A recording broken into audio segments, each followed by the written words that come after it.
Good evening, you guys.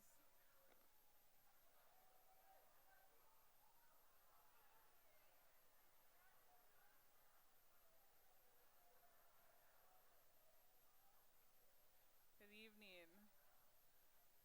How was supper? Was it good? It tastes good? All right, well, tonight we have some excellent speakers today.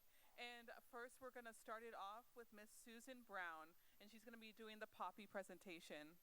Now, Susan Brown is from Moundsville, West Virginia, and has been an active member of the American Legion Auxiliary Earl Francis Unit Number 3 for the past 29 years. She served as the department president for the year 2003 to 2004. She has been an active member of Rhododendron Girls State for the last 19 years as a senior counselor. Ladies, please give a warm welcome to the past department president, Susan Brown.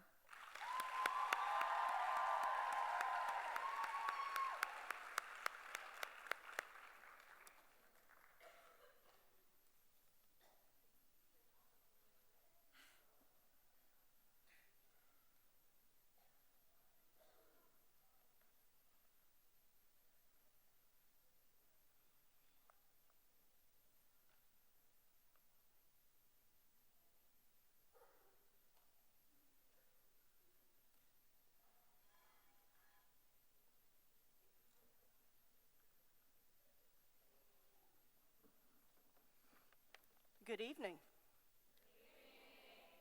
This evening I'll be telling you the Poppy story, and this lovely lady to my left is also a past department president, Paulette Anderson.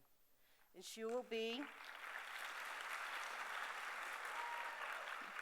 be taking the poppy and making it to an open flower.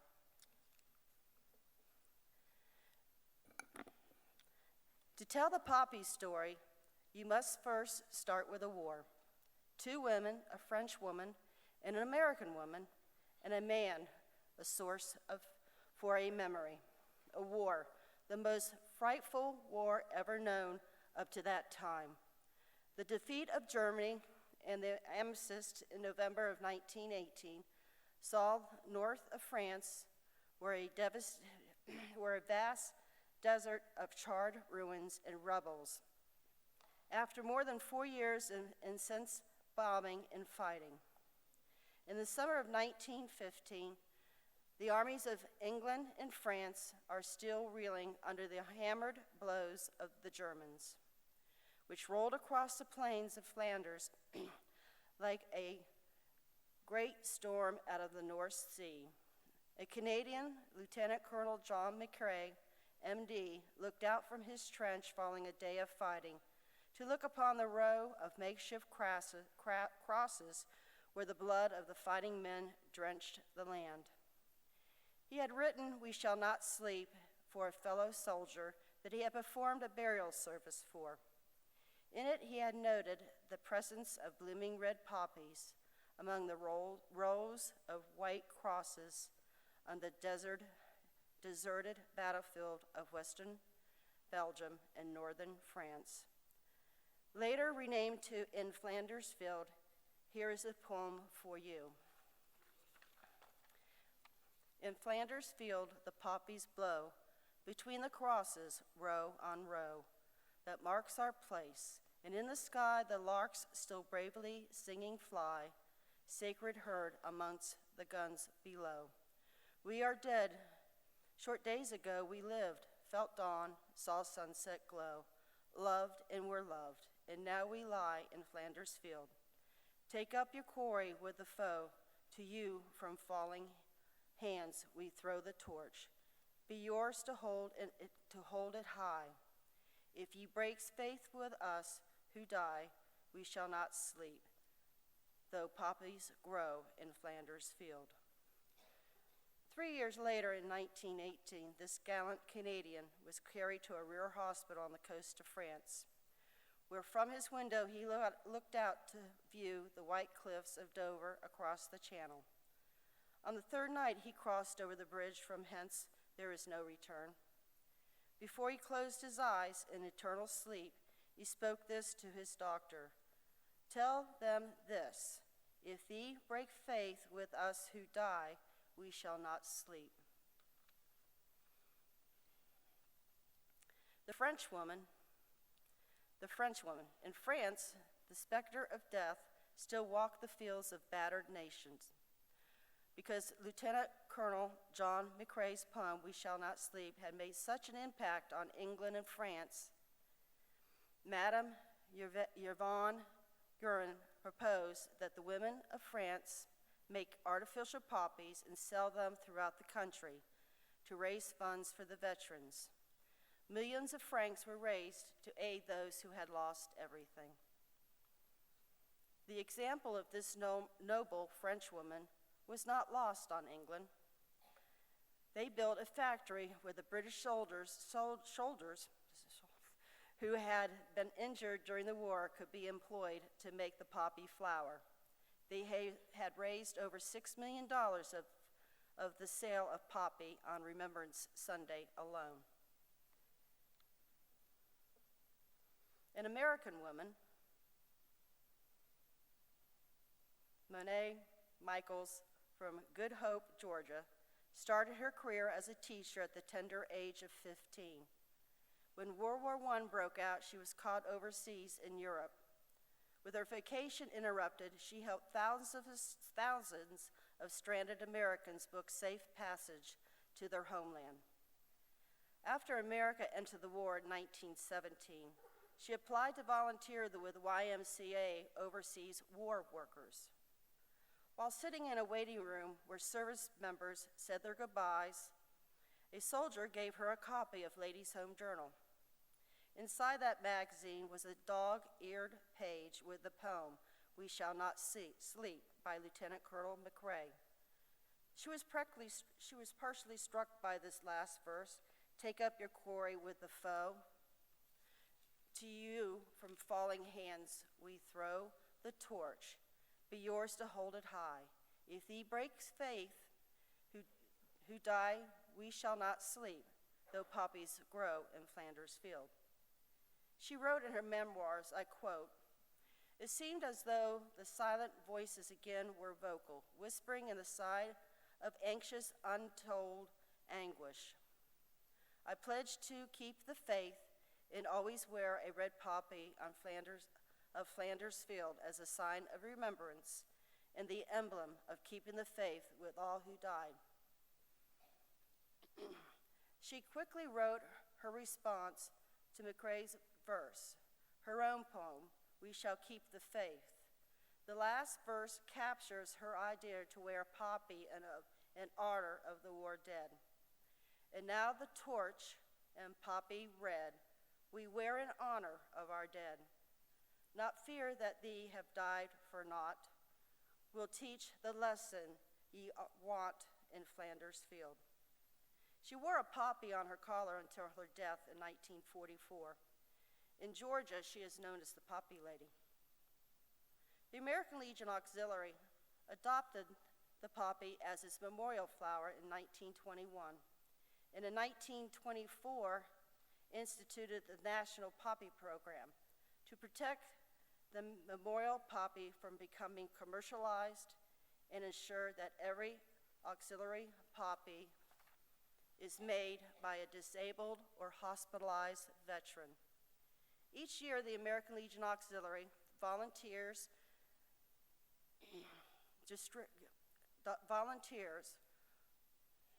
to distribute more than 25 million red crepe paper poppies in exchange for donations to assist the disabled or hospitalized veterans and their families.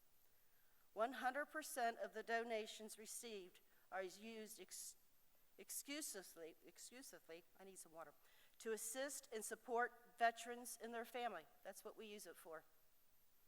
So when you see a veteran or a volunteer out asking for donations for their poppy fund, please remember that that money raised is used strictly for veterans and their families. Please give. Thank you.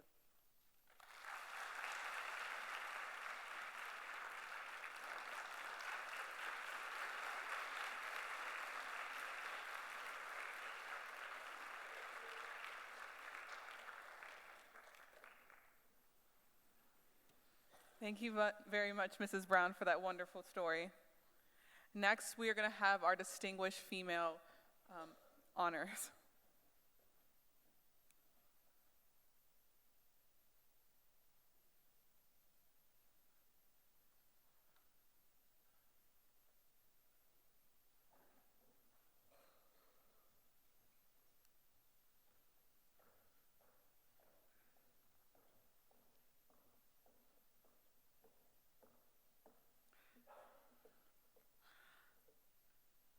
Starting off, I would like to welcome Mrs. Angie Goodwin. Mrs. Angie Goodwin is a United States Air Force veteran who began her enlistment in 1994, where she served in South Korea, Saudi Arabia, and various other states. After fulfilling her enlistment in 1998 as a senior airman, she returned to Elkins to further her education. Ms. Goodwin is a 2013 graduate of Fairmont University, where she continued to intern to the Institute of Historical Research at the University of London. Now she enjoys working as the admissions event coordinator and spending time with her 4 children. Please give a warm round of applause for Mrs. Goodwin.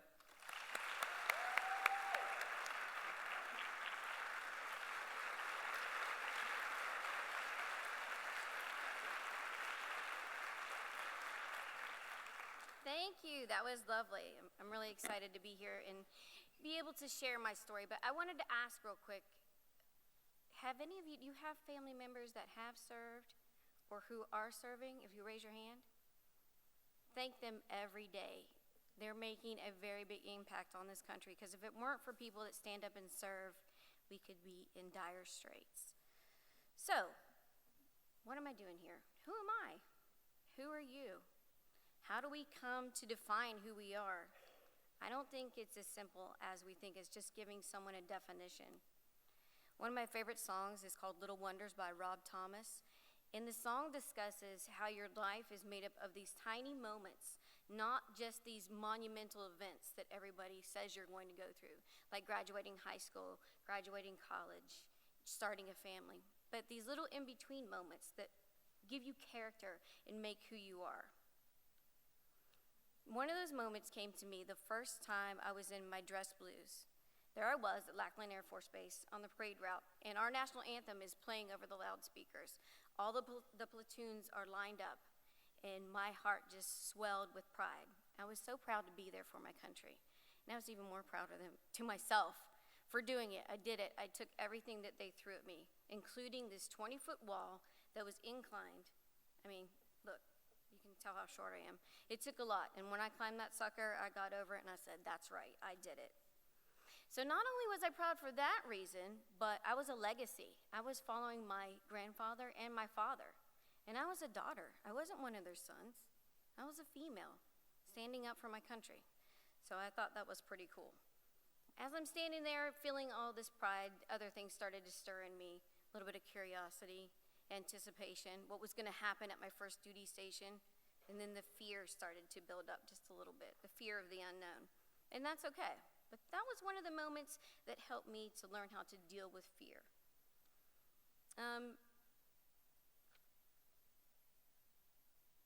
During my time with the United States Air Force, as you heard in my bio, I was able to travel abroad, which was wonderful. It was a very eye-opening experience. And if you have opportunity to do so, I strongly suggest it. You're able to step outside yourself and see how other people live, how other communities live, how other cultures develop. So the first duty station that I went to was in Dhahran, Saudi Arabia. And I also went to Riyadh, Saudi Arabia. So I was kind of between the two bases. The first day in country, they issue me this box. And I opened the box. And inside of it is this black robe with a scarf that you had to wear around your head. And I was like, wait a second. What is this for? This can't be for me. I'm an American. I don't have to wear this, right? Yeah, you do. It was explained to me in an hour briefing that yes, while you're in this country, you will wear it every time you leave base. And the only thing that you're allowed to show is your face and your hands. Well, I started to get mad. I was angry, not just for all of the females that were on base, but the females in that community that had to cover up. I felt like a short, chubby ninja. I hated it a lot. But I was going to do it because while you're in country, we don't have lawful agreements with some of these countries. So if you are caught and charged with an offense, you can be punished under their laws. So yeah, I did wear it. And every time I went off base and I was able to interact in the community and learn more about them, I was able to see that there was another side to this story. There's families there that are dealing with this war, not just us.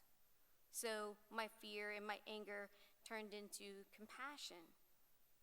It turned into an appreciation. And I started to think, flying a jet or carrying an M16 is not the only way you can show your patriotism. The best way to show it is to understand the human experience, celebrate those differences.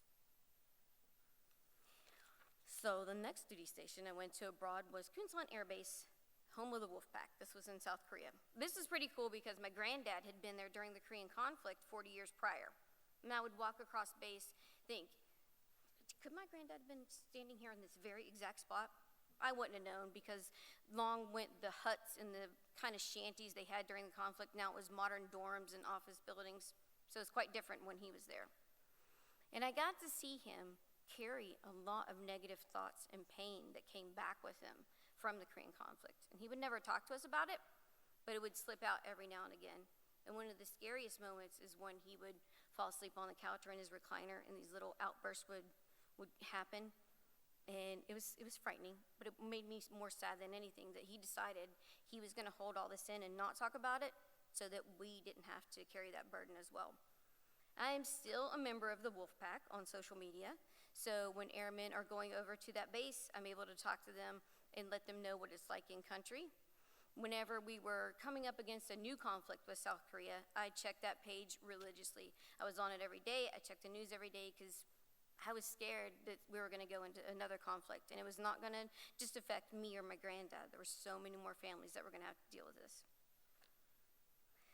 So I only did one term in the Air Force, because there was another role that I really wanted to play, and that was to be a mom. And I knew I could not be deployed and have a small child. I'm just not strong enough. I consider myself to be a strong woman, but to leave my child, I just couldn't do that. So I wanted to share with you a few small moments of being a mom that kind of affected me. There's these small moments that you have with your children, these ones that really knock your socks off. It can be playing in the rain with them, or spending thousands of dollars on a vacation and all your child wants to do is play in a fountain. And you're like, wait, we just paid a lot of money to come here and all you want to do with this? But as their hair is sticking to their face and they're dripping wet, you have that moment of happiness because you hear their giggles and you see how happy they are. So those are things that help mold me to who I am. But there's a flip side to that. Whenever you see your child in a hospital bed with an IV and they're looking at you like, why are you letting them do this to me? And you're helpless. That's another very strong emotion. Lastly, I'll talk about what this message is. What am I trying to tell you? Basically, I'm trying to tell you is it's okay to slow down. You don't have to run from one monumental event to the next. Stop and be in that now. Be in that moment. If you don't finish the race first, it's okay. If you want to stop and see that dragonfly, you're probably going to have a much better story than the person that did finish first. So, who am I? I'm a lot of things. I'm a professional. I'm a patriot. I'm a daughter. And I'm a mother. I'm just me. Thank you.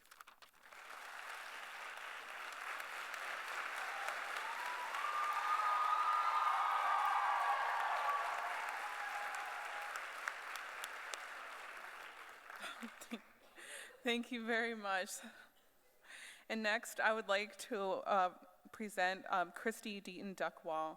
From coming into this world on a naval air station, Mrs. Christy Deaton Duckwall has always had a passion for the Navy. Joining in 1983, she was sent to Recruit Training Command in Florida, and then Airman Apprenticeship Training, also in Florida. She rose the ranks quickly during her service, from Aviation Maintenance Administration, AZ, to AZ-3. Upon her transfer, Petty Officer Deaton Duckwall reported to the Navy Rescue in 1986, where she was assigned to support Patron Squadron 4549. She served there through March of 1991. While raising her 2 sons, she began her EMS career, joining the Morgan County Rescue Squad in Berkeley Springs, West Virginia, and is still an active member to this day. Mrs. Deaton Duckwall earned her Associate of Applied Science degree in Safety Technology from Shepherd College in 1994. She then returned to active duty Navy rescue in January 2004 as a hospital corpsman, second class, on board Moundsville Reserve Center. During then, she mobilized to support Operation Enduring Freedom, where she was sent to South Carolina as the resuscitative medicine coordinator. There, she taught basic and advanced life support classes. Petty Officer Deaton Duckwall finally retired with full military honors in 2009, but not before continuing mobilizing sailors and assisting them and being advanced to hospital corpsman first class. Today, she is enjoying her retirement and continuing her employment at the Morgan County Medical Examiner. Please give a warm round of applause for Mrs. Deaton Duckwall.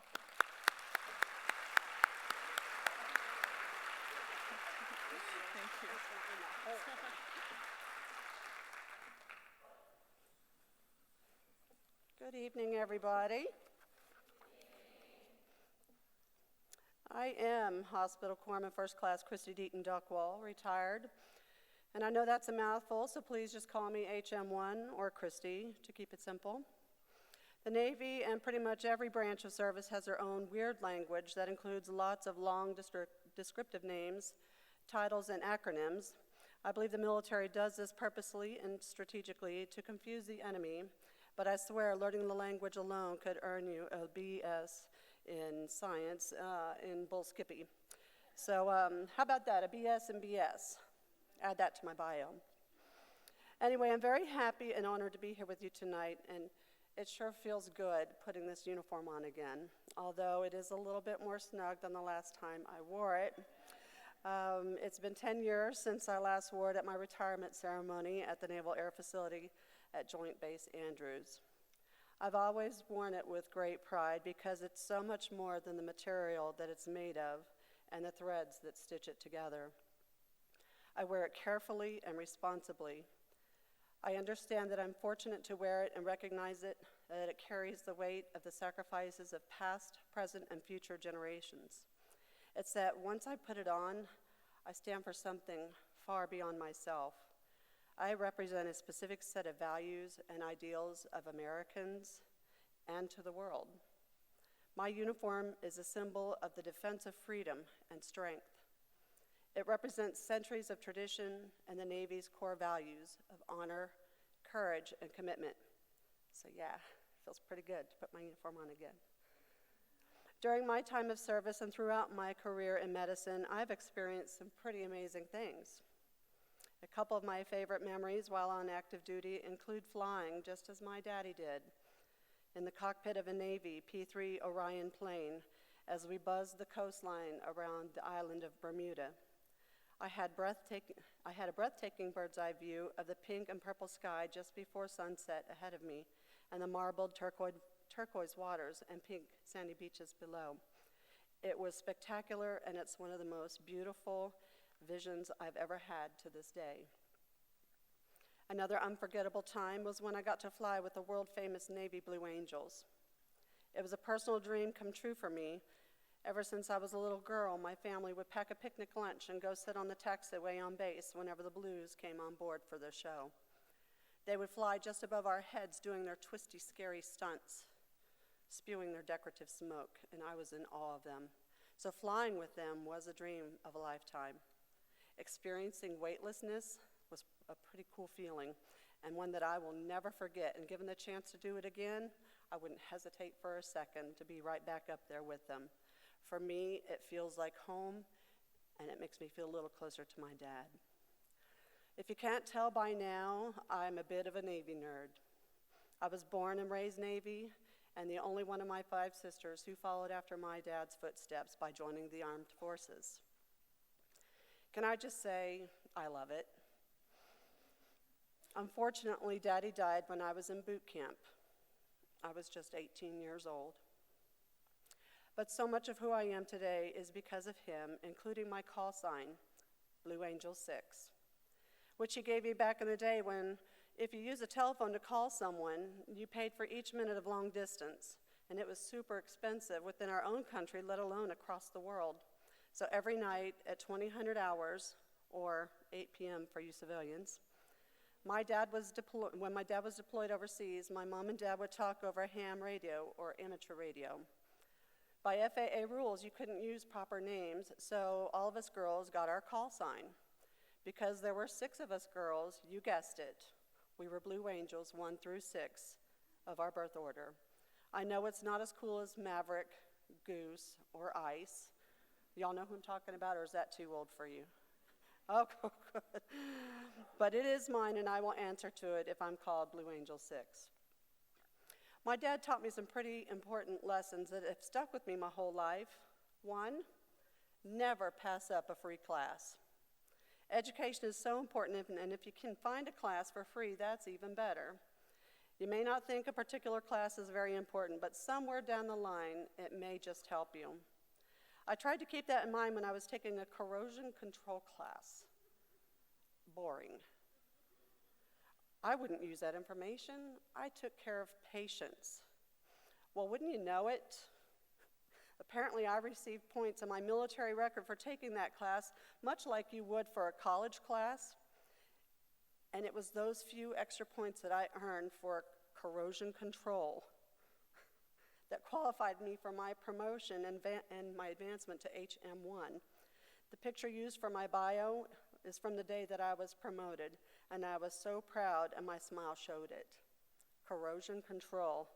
Who'd have thunk it? Daddy was right. I've carried Daddy's lessons with me throughout my life and my career. I've met some pretty amazing people along the way, some who were coming and some who were going. I always hated the going. Goodbyes are never easy for me, having moved several times as a military kid. They're still hard for me, but I get it. I understand the mission. The team I was assigned to at Naval Station Norfolk, Virginia, prepared sailors to deploy overseas, knowing that many of them were leaving their families behind, and worse yet, knowing that some of them would never make it back home to their families ever again. They said their last goodbye. Sometimes we would get word that sailors who we had deployed were killed overseas in the desert. Of course that was tragic, I admit. But each one of the sailors who deployed did it, firstly, for the love of their families, to ensure their future safety and freedom from tyranny. And secondly, they did it because they love their country. This is the greatest country on this earth, and they, like so many of us, and those who came before us, whether they're on active duty, retired, a National Guardsman, or a reservist, at one point in his or her life wrote a blank check payable to the United States of America for an amount of up to and including my life. That, my friends, is what sacrifice, selflessness, and service is all about. Believe me when I tell you that I've known many fine people in my day, but can I tell you and just say that none of them are more important than you here tonight? None. You may have read my long bio. My service dates are recorded in history. That's in the past. But you are the future. And it's my privilege to share with you and remind you that you have so much potential to make a positive difference in this world today and in our future. You're going to be taking care of us. You may not think that you have much to offer, or you may not believe that one person can make such a difference, but I'm here to tell you, yes, you can. You matter. Another lesson Daddy taught me is that you make a difference in people's lives every day, whether they're young or old, strangers, friends, or family. How do you make a difference in their lives? Are you helpful and respectful to them? Do you put others down and laugh at them as they struggle to get it together every day? Maybe they don't act like us. Maybe they're slower than us. They don't dress like us, talk like us, or even have $1 or $2 in their pockets like we do. What kind of encounter will you have with them? Will you offer them a hand up or push them down with your words and actions?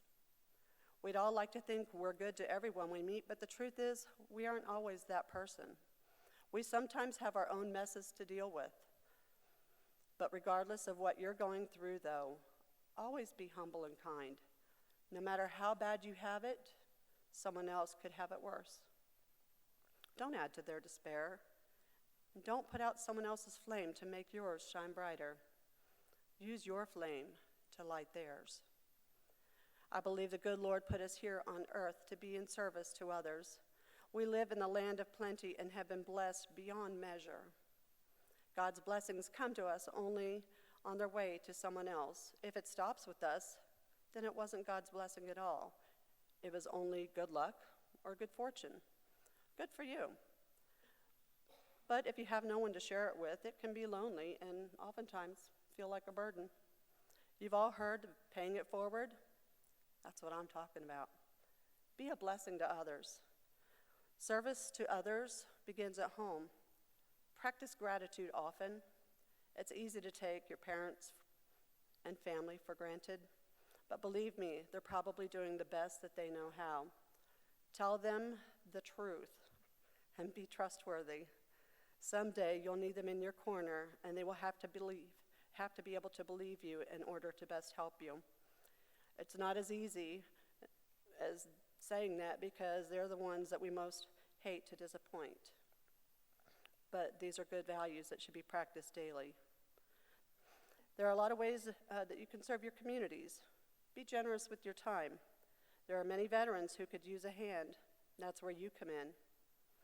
You may be thinking, oh, here we go. This means work.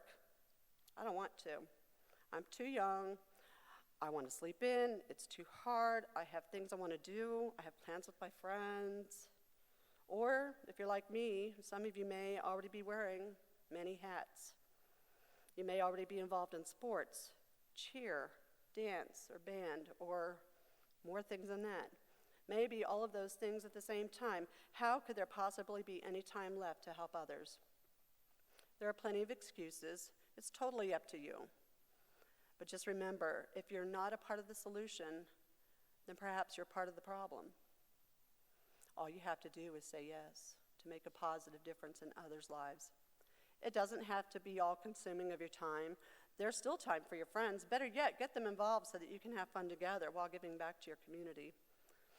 Helping others simply feels good. Remember, joy is a choice, and happiness begins with yourself. Don't forget that you will need volunteer hours as a part of your senior portfolio for school. So if you're not doing it really for them, you can kind of do it for yourself, and it's a win-win. So you can be of service to veterans in your community.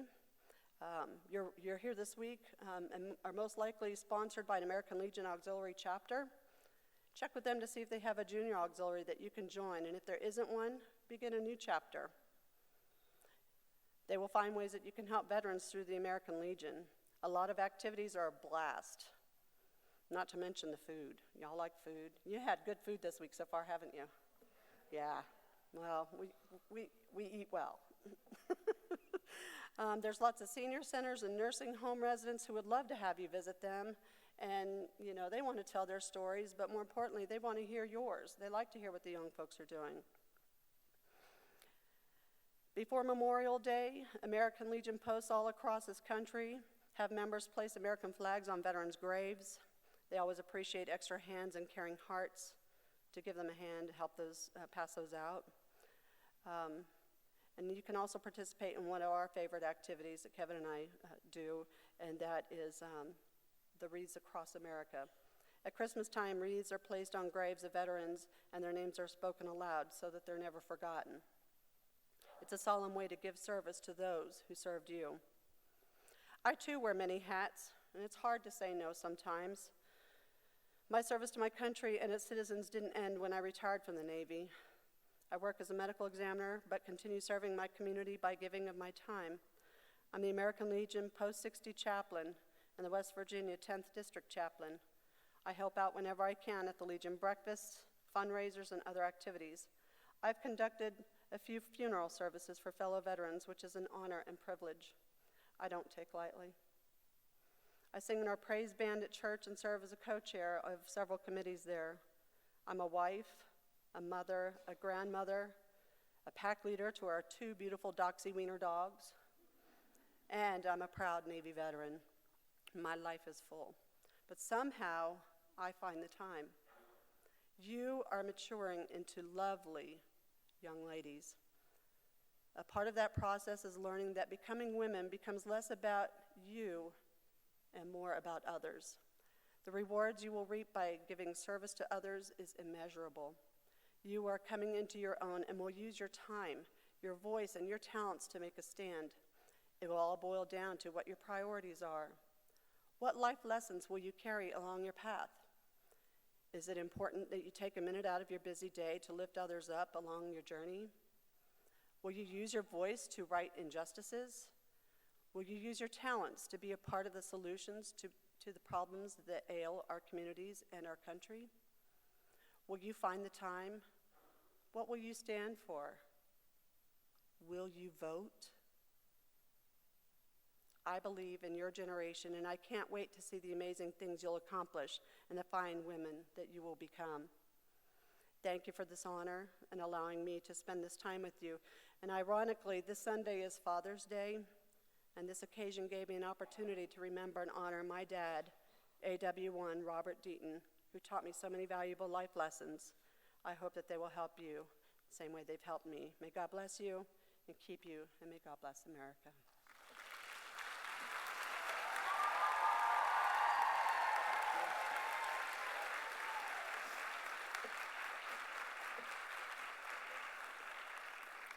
Thank you both very much. And we would like to thank you for your service and dedication to this country, and also being an inspiration for all of us here at Girls State. And on behalf of Girls State and the American Legion Auxiliary, we would like to show our gratitude with these plaques for you guys.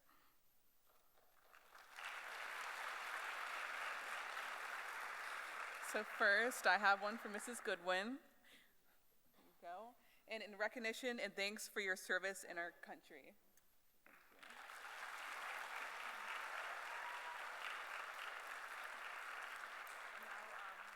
I believe we have a song.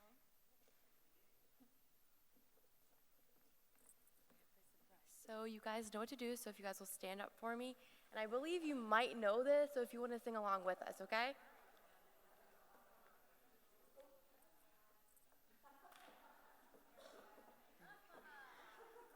Ready? Off we go into the wild blue yonder, climbing high into the sun. Here they come, zooming to meet our thunder. Adam boys, give her the gun.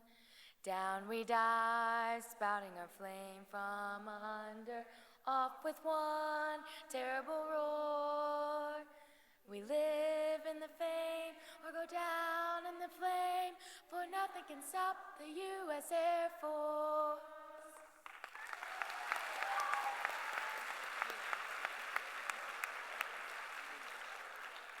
And next, we'd like to present an award for Mrs. Christy Deaton Duckwall for her dedication and recognition for your dedication in countries.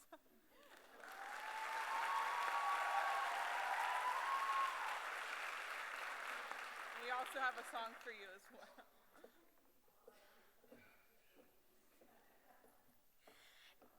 Anchors away, my boys, anchors away. Farewell to foreign shores, we sail at break of day. Through our last night ashore, drink to the foam, until we meet once more. Here's wishing you a happy voyage home.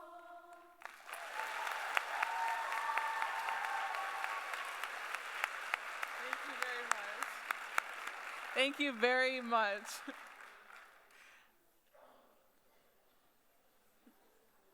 Yeah, I think yes.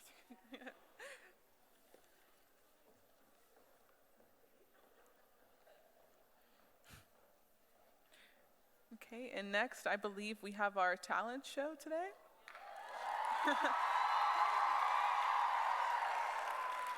So before we start, I think we got to move around some stuff beforehand. Actually, pause on the talent show. We have election results. If you guys want them, it doesn't sound like you, all right?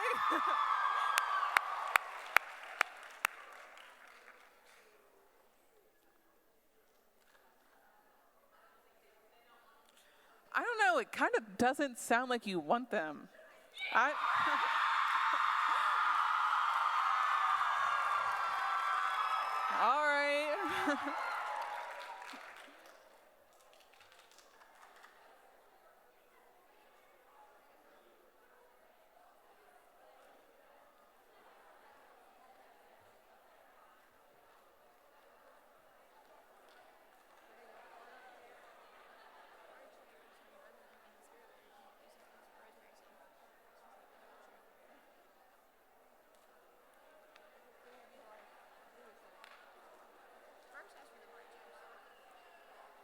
Can I get my 2 party chairs up here?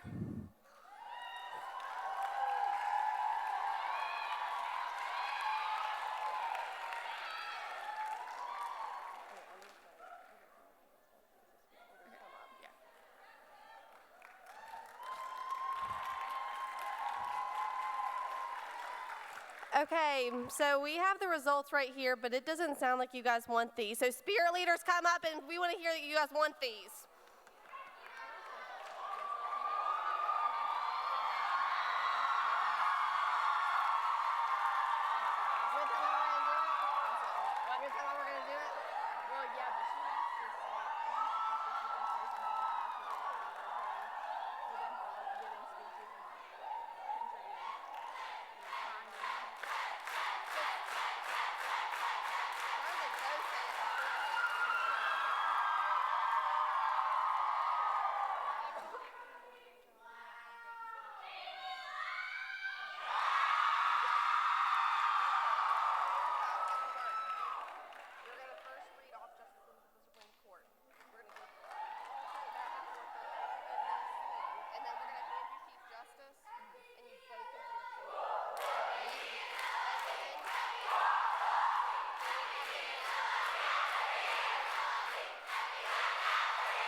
You guys ready for this?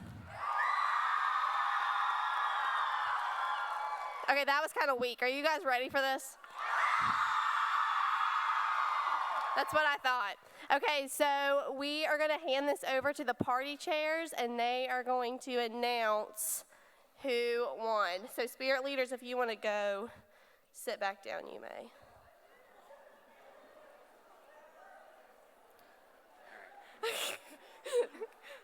Onward you go. Okay. You guys can say your thing. All right.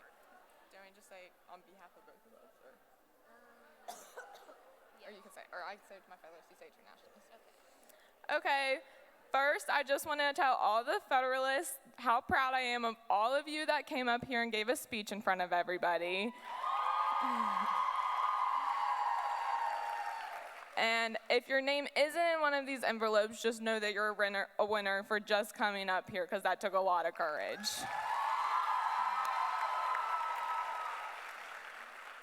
Everyone who ran, you guys did a great job with your speeches. I know a lot of you said like you was really out of your comfort zone, so congrats to you for even like stepping out and doing something that you didn't see yourself doing.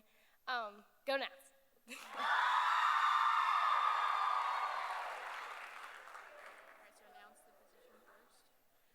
All right, so in this envelope we have the Justice of the Supreme Court, all of them. Okay.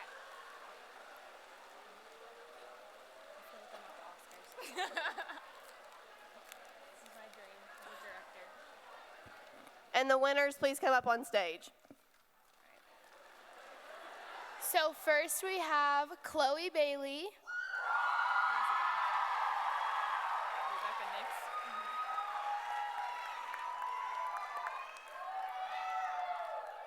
Next is Rebecca Nix.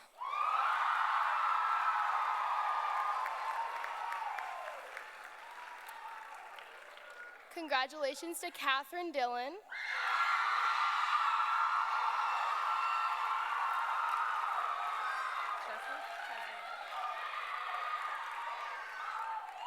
Chesney Warden.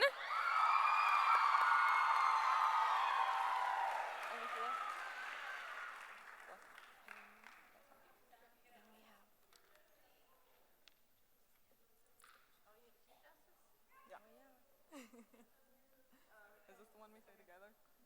Congratulations to our Justice of the Supreme Court. And now we have the unveiling of the Chief Justice.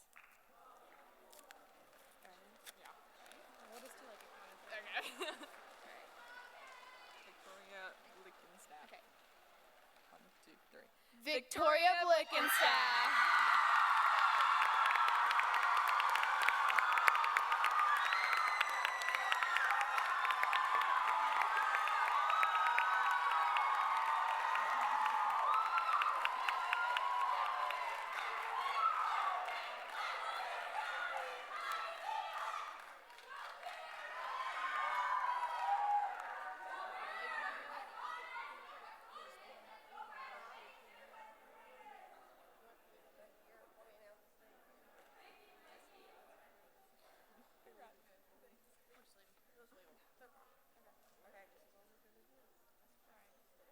She has one.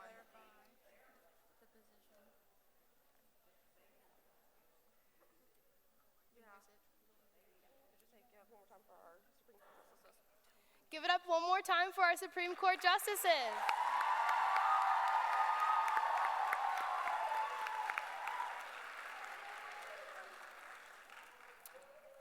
And now for the Attorney General for the Federalists, Nationalists.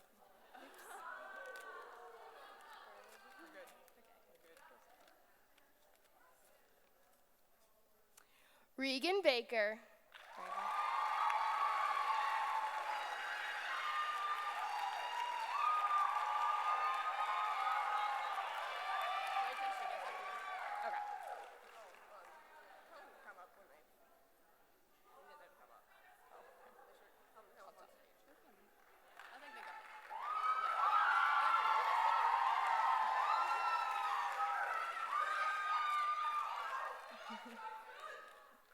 And now for the Federalist.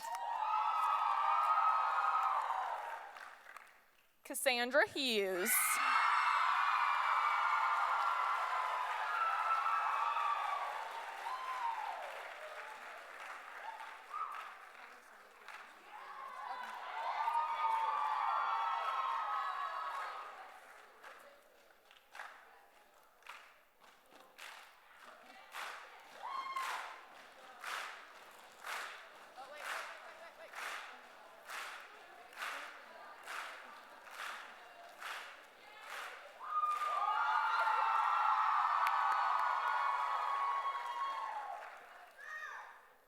And the Nationalist Commissioner of Agriculture is Ariana Grover Landis.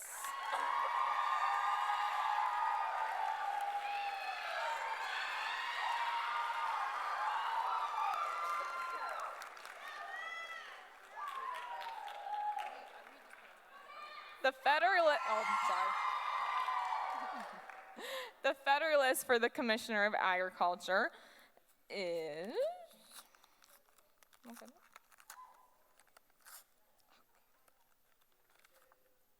Sage Halbritter.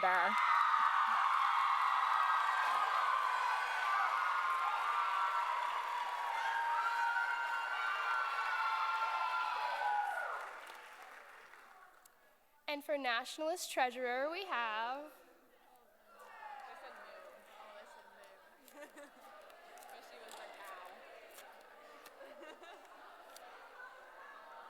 Madison Balzer.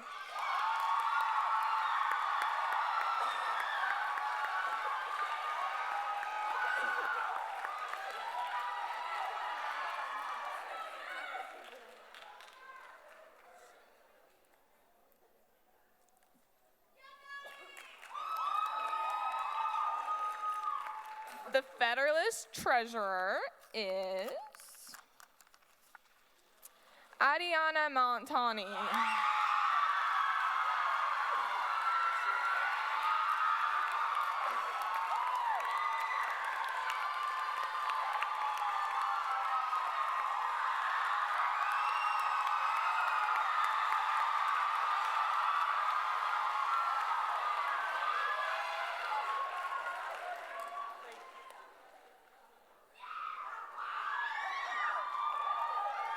And for Nationalist Auditor,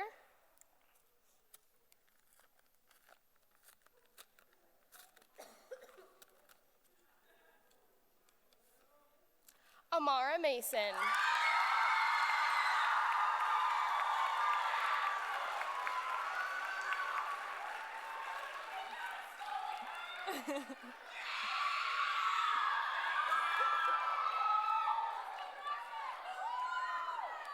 The Federalist Auditor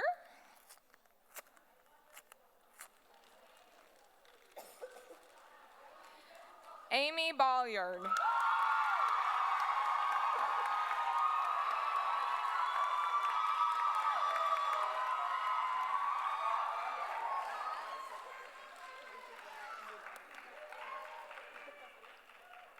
For Secretary of State,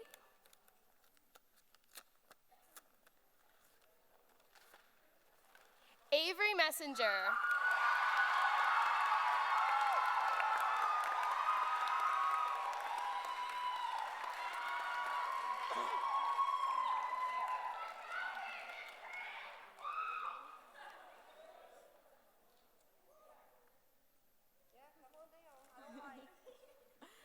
The Federalist Secretary of State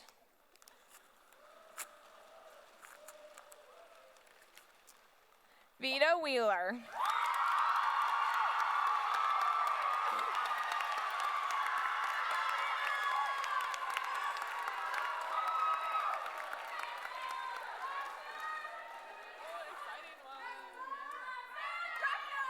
Hey, Whitney, I don't think they want governor. I don't think so either. So, Need some cheers.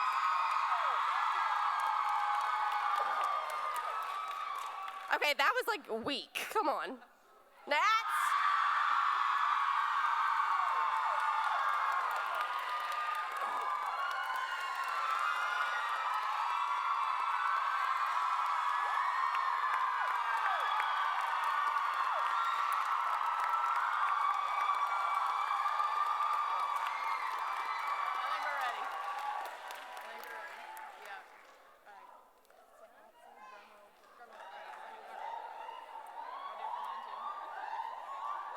Can I get a drum roll, please?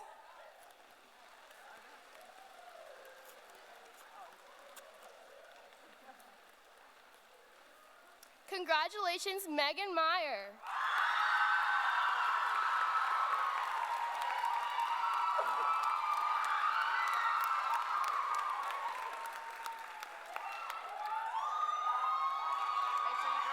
Okay. Can I have a drummer for the Federalist government, or governor?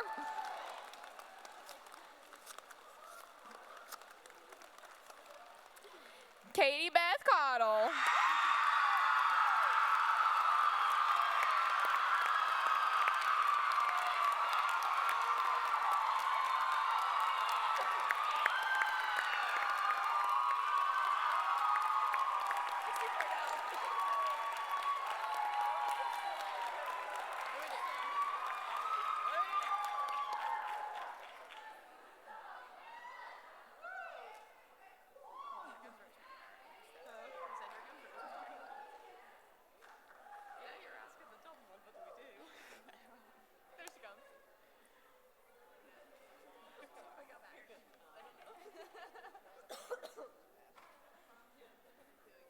Fantastic job by all of the candidates once again. Everybody give yourselves a round of applause and give these ladies a round of applause.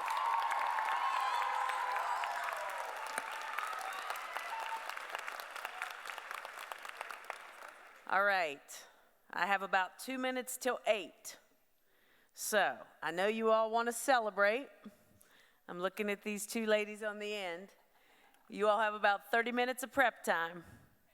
So I'm going to send the party consultants, the party leaders, the senators from Girls Nation 2018 out these doors, along with the candidates for governor, for the Nationalist and the Federalist Party, and we will see you all back on this stage in approximately 30 minutes. Congratulations, ladies.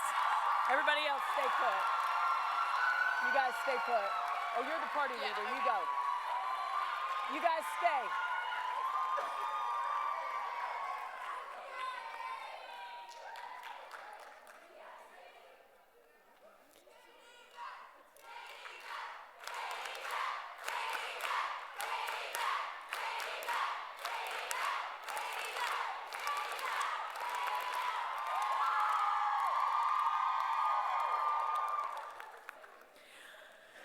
All right, now we've got the Board of Public Works up here in front of you. Congratulations to all of these ladies who ran fantastic campaigns. And now that the gubernatorial candidates have left the room, I will let you all go back and celebrate with your respective parties. Congratulations, Nats and Feds.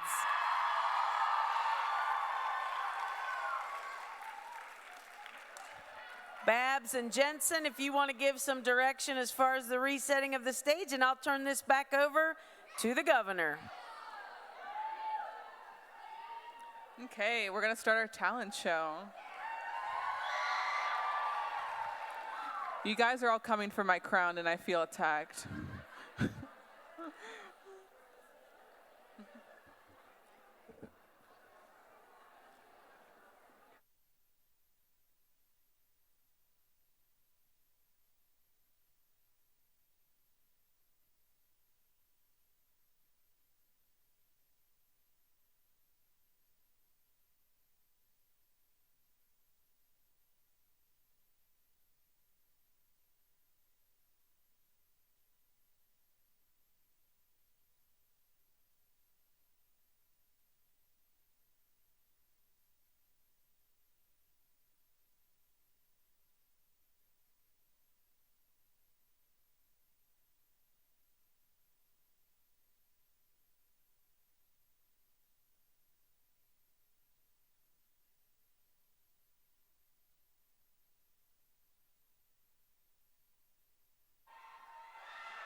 Let's move this a little closer. I don't know if I need this.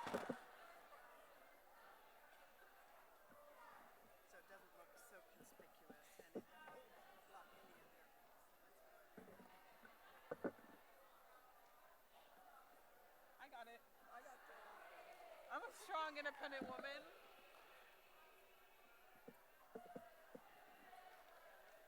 Yeah, I think so. Okay.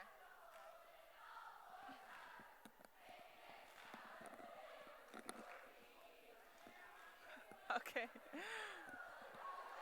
All right, are we all ready? Can you guys see me? Okay, all right. All right, we're going to be kicking off our talent show. So if I could please have the talent line up over here. Huh? Oh, yeah, just over here.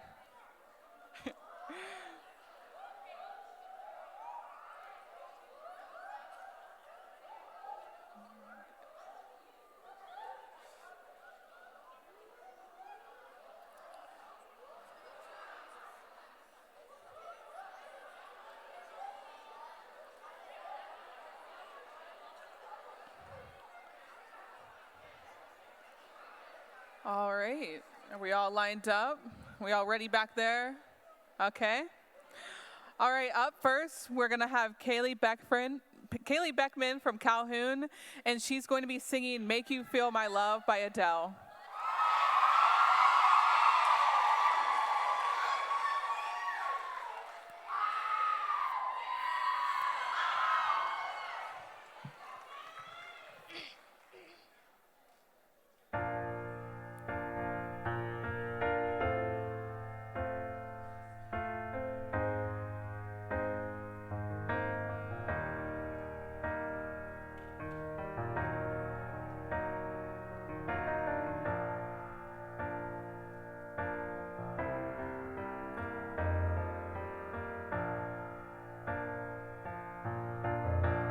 When the rain is blowing in your face and the whole world is on your case, I could offer you a warm embrace to make you feel my love. When the evening shatters and the stars appear, and there is no one there to dry your tears, I could hold you for a million years to make you feel my love. I know you haven't made your mind up yet, but I would never do you wrong. I've known it from the moment that we met. No doubt in my mind where you belong. I go hungry, I go black and blue. I go crawling down the avenue. No, there's nothing that I wouldn't do to make you feel my love.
Very nice. Next, we'll have Gwendolyn Willis from Randolph Community playing I Will Rise on the piano.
Next, we will be having Isabella Stamen from Calhoun singing and playing Perfect by Ed Sheeran on the piano.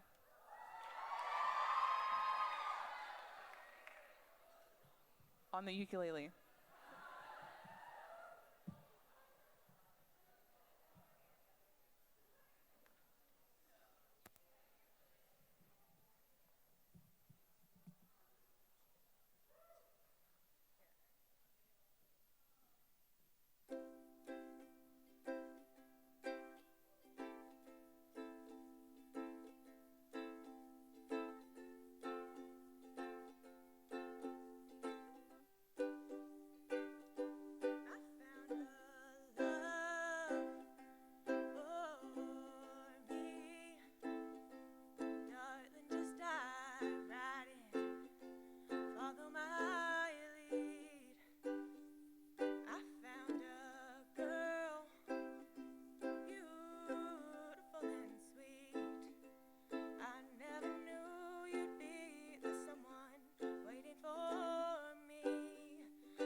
Okay. Next, we will be having Gabriella Richardson from Braxton. And she will be doing an RGS parody of Thrift Shop.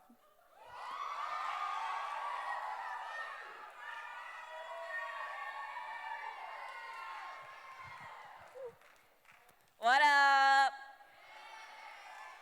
I'm Lil Gabba Gabba Gooch. I just found my passion for rapping today. So, we'll see how this goes. I'm doing Thrift Shop Girl State version.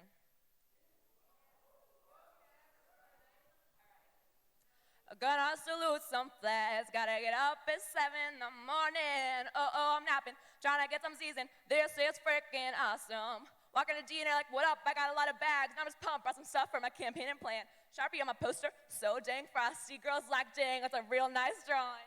Rolling in, need sleep, headed to the meeting. Dressed in all blue, semi khakis, those are clean. Draped in, love mink girl standing next to me. Probably shouldn't have worn this, doesn't go with the theme. RGS. But hey, it was 99 cents. Singing it, toting it, rocking it. About to go get some voters, please. Passing out the gym, don't need more walking in. I didn't have time to write this part. Was too busy making friends. I'm in my girl state clothes.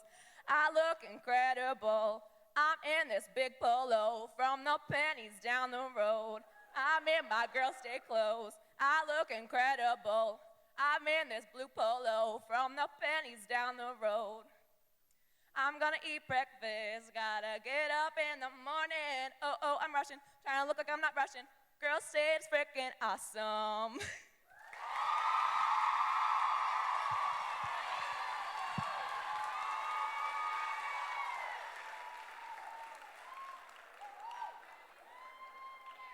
Next, we will be having Caitlin Eloise from Calhoun playing Flightless Bird American Mouth by Iron and Wise on the piano.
It's going to be Twirling Batons.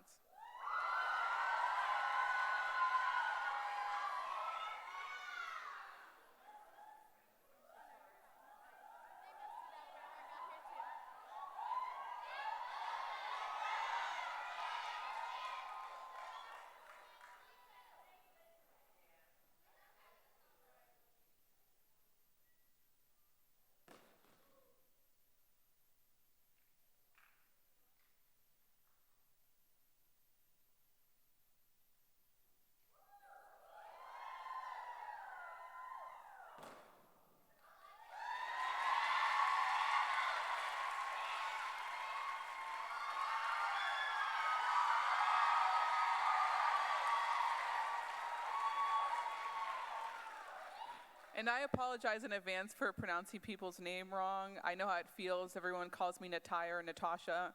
It's okay. Okay, next we're gonna have actually 3 people. Amara Mason from Braxton, Kaylee Beckman from Calhoun, and Abby Oliver from Monroe. And they are gonna be singing and playing the ukulele to Can't Help Falling in Love.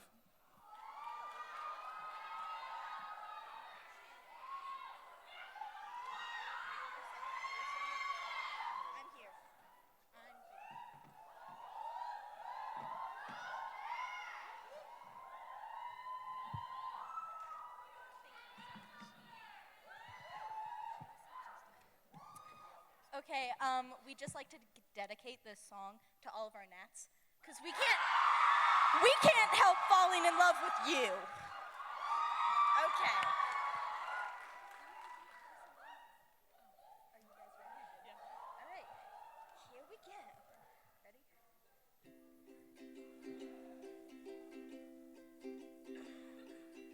Wise men say only fools rush in, but I can't help falling in love with you.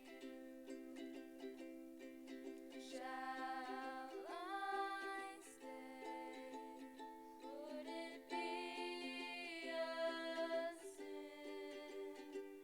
if I can't help falling in love with you? Like a river flows surely to the sea, darling, so it goes. Some things are meant to be.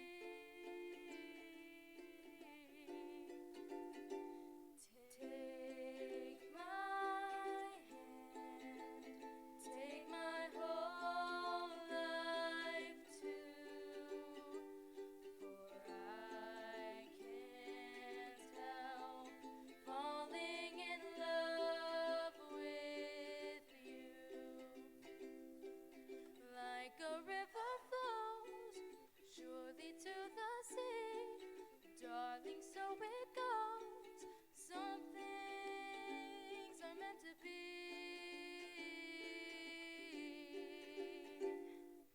Take my hand, take with you, for I can't help falling in love with.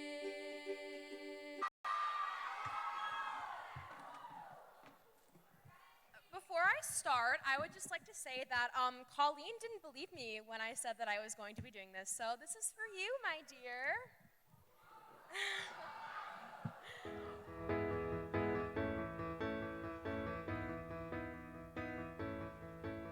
So your best friend screwed you over, acted nice when she not nice. Well, I have some advice, because it's happened to me twice. Here's my secret strategy. It always works because the world doesn't end. It just feels like it does. So raise your right finger and solemnly swear whatever they say about me, I don't care. I won't twist the knots to join your game. I will say you make me mad, and if you treat me bad, I'll say you're bad. And if I eat alone from this moment on, that's just what I'll do. 'Cause I'd rather be me. I'd rather be me. I'd rather be me than be with you. We're supposed to all be ladies and be nurturing and care. Is that really fair? Boys get to fight, we have to share. Because way that turns out, we always understand how to slap someone down with our underhand. So here's my right finger to how girls should behave. 'Cause sometimes what's meant to break you makes you brave. So I will not act all innocent, I won't fake apologize. Let's just fight, then make up, not tell these lies. Let's call our damage even, clean the slate till it's like new. It's a new life for me, and I'd rather be me. I'd rather be me than be with you. I'll say no. I'll say knock it off with your notes and your rules and your games. And those sycophants who follow you, I'll remember all their names. And when they drag you down like they inevitably do, I will not laugh along with them and approve their palace coup, cause that's not me. I don't need their good opinions, I have plenty of opinions. Everybody has opinions, but it doesn't make them true. What's true is being me, and I'd rather be me. I'd rather be me than be with you. Raise them high, cause playing nice and shy is insulting my IQ. I'd rather be me, I'd rather be me. I'd rather be me than be with you. I'd rather be me, I'd rather be me. I'd rather be me than be with you.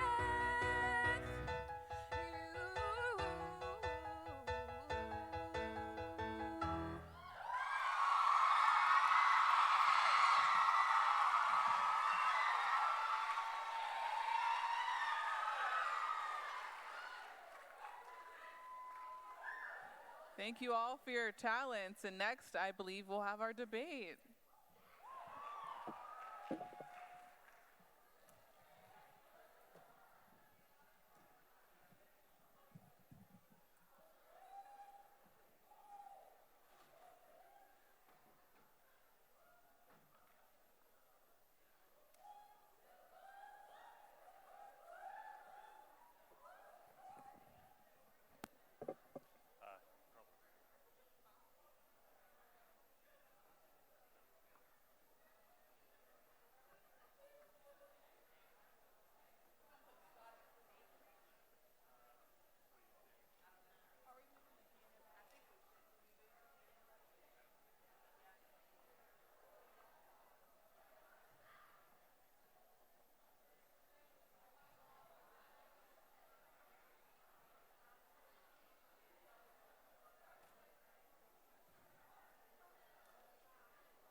All right, Bailey, before you sit down, can you go get the candidates, please?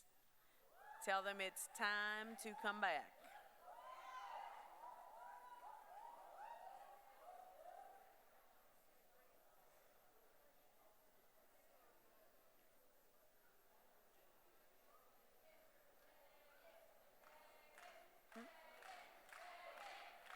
Probably, yeah.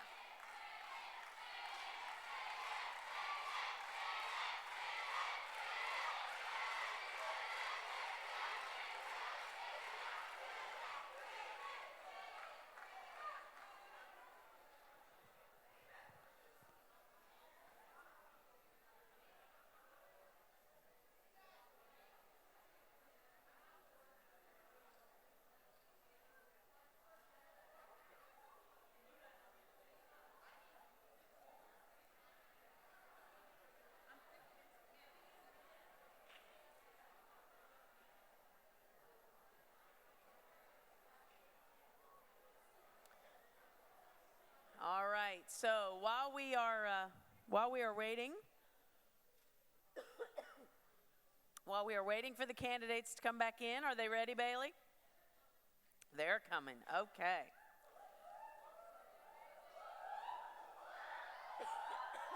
You're covering the rules. You're going to cover the rules. You're going to cover the rules.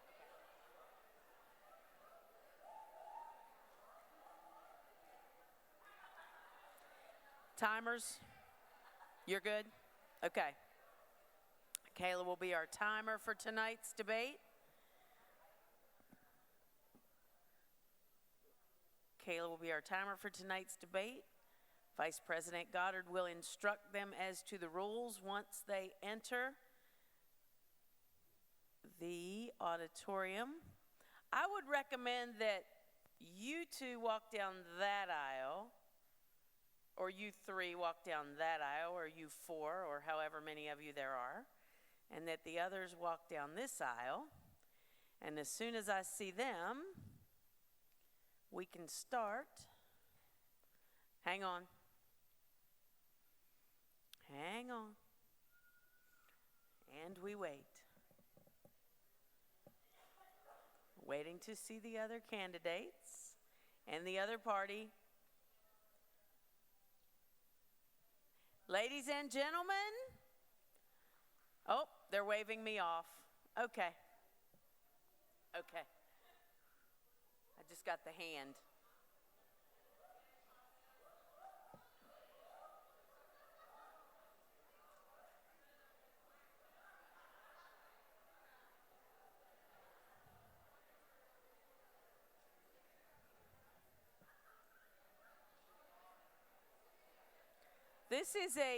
This is a new format that we started about 3 years ago, because we used to go around to each community, and it was sort of like waiting in line to vote. You had to wait in line for them to visit your community, and we decided that this actually put them to the test a bit more. It made them think about their platforms. It made them think about the process itself. Are we ready on this side of the house? Okay, first I had a yes, I had a let's go, and I still have a no. So anyway, we used to go around to all the different communities and decided that this would give you all a sort of an inside look at how the person thinks on their feet, how they carry out the ideas and ideals of not only the platform that each party has come up with, but also how they would represent Girls State 2019 at Girls State 2020. Wow, 2020. Woo! You guys are the class of 2020, aren't you? That is so cool. That's very cool. Very cool. Pretty clear vision on your future, right? Never heard that one before, have you?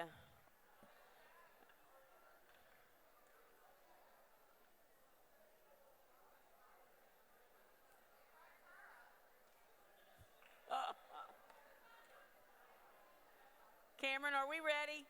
We need to be. I understand that. It's been a while.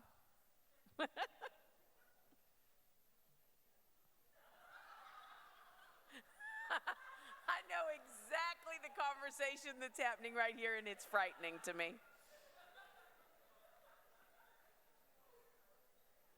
Exactly the conversation.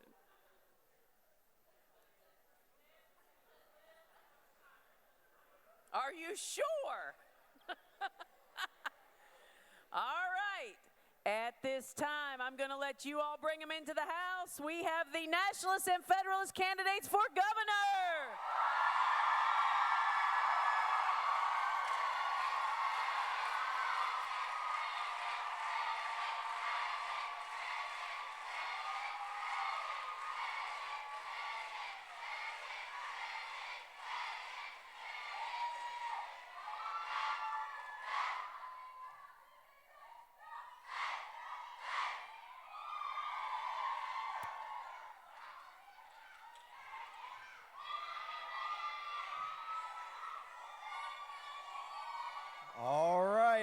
ready to get this show on the road? Very good. Well, once again, my name is Scott Goddard. I serve as the Vice President for Student Affairs here at Davis Elkins College. It is indeed an honor to serve as your moderator this evening. I've got a number of questions ready to go. I'd like to thank Maddie and Whitney, representing their parties well. They've prepared me, and we are ready to do this. The opening statement will be 2 minutes, and then I will start asking questions. The first response will have 1 minute. Second response will have a 30-second rebuttal, and then at the end, we will have a 2-minute closing statement. So those are the rules of engagement, and someone down front is going to keep me on track time-wise, correct? All right, very good. All right, well, representing the Nationalist Party once again, we have Megan Meyer.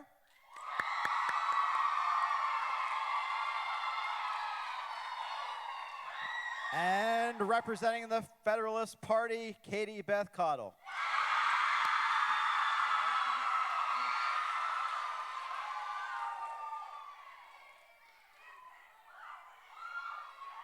All right, we're going to start with Megan. Your opening statement, 2 minutes, starts now. Right here, right now. This is where it happens, where we make those life-changing decisions.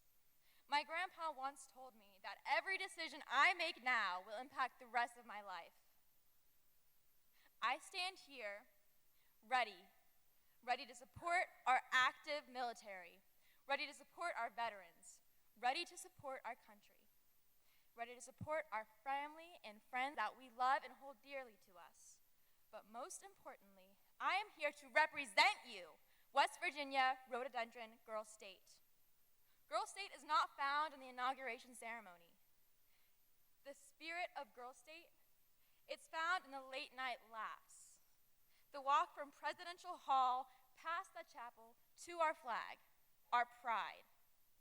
It's the people we encounter and those that we have left to meet. Every second counts.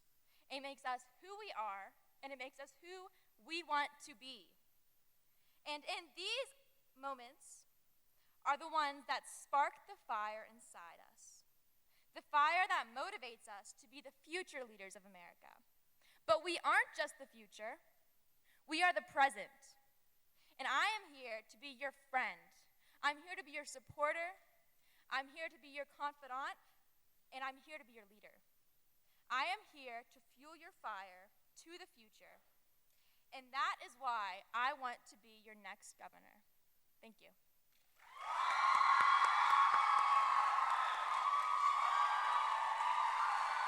All right, thank you, Megan. Moving on, Katie Beth, your opening statement, 2 minutes, starts now. So, as I said in my party election, I said, greetings, Federalists. I want to greet all of you who've made it here. It's really a great honor to be here in front of you. Thank you for voting me Federalists, and I hope to get your votes, Nationalists. I just like to start with, I've grown up representing veterans, doing everything I can for them for the longest time. I was born into American Legion Auxiliary.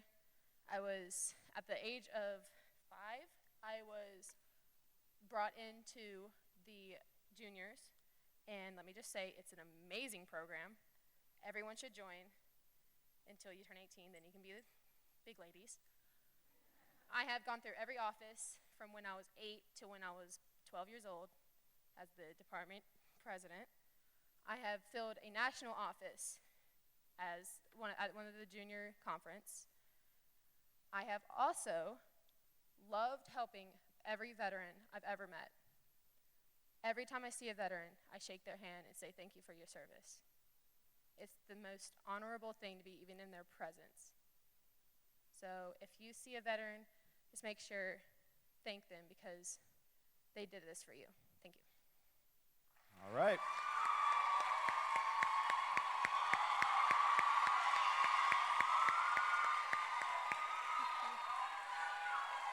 Thank you, Katie Beth. Both candidates will answer this first question, and I will give them 1 minute to do so. Since Megan started, I'm going to go with Katie Beth on this one to start. How will you embrace the other party's platform? So I've actually talked about this. We are the education, quality in education. So we've tried to kind of put the pink law into order by putting free tampons in schools, free feminine products everywhere. We need it. Not my school doesn't have it. Everyone else should. So starting with that, I think everyone should have every product they need. I understand it's a very, very hard thing to go through. You know, you're all ladies. Thank you.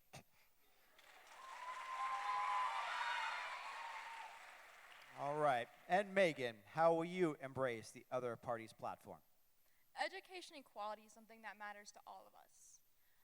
I feel like too often we're treated as objects. These people who start off in kindergarten and are trained nonstop daily until the day we graduate. We're not objects. We're not based on an ACT score or an SAT score. We matter so much more than that. And with my leadership, I want to bring out what matters to everyone else. And I feel like within education equality, that's too soon bypassed. We each have our individual characteristics that makes us special, and sometimes the school just can't notice that. That's why that the school needs to be able to expand those programs to get your interest. We need to have more art, more music, even more sports, anything, because we're all different people, and we all have different loves, different passions, and different interests that makes us who we are. Thank you. All right. Thank you, Megan. We're going to move on with the questions. I'm going to call this the battle round, and it's going to go a little quicker. So the first response will have 1 minute. The second response will have a 30-second rebuttal. All right? Rules of engagement for the next round of questions. So I'm going to start with Megan on this one. What advice could you give to a future Girls State girl on their first day? First day, meet as many people as possible. Don't stay on to those things that hold you back to your past. Go out of your comfort zone. Talk to as many people as you see. Anyone you meet, introduce them, your name, your favorite color, anything. Your favorite Starburst. I don't talk a lot, or I didn't talk a lot the past 4 years, but I know that the only way to come out of your shell is to break through it. And at Girls State, you need to break through those barriers because nobody else will do it for you. The first day I was here, I actually came here with my best friend, but I can guarantee you I've seen her like 5 times total. The people that I've met here are amazing. I wish that I lived 5 minutes away from them, not 5 hours, because the people that I meet here, we're all connected. We're all the same girl. We all want the same things in the long run, and I believe that your first day, you need to experience that in the fullest potential.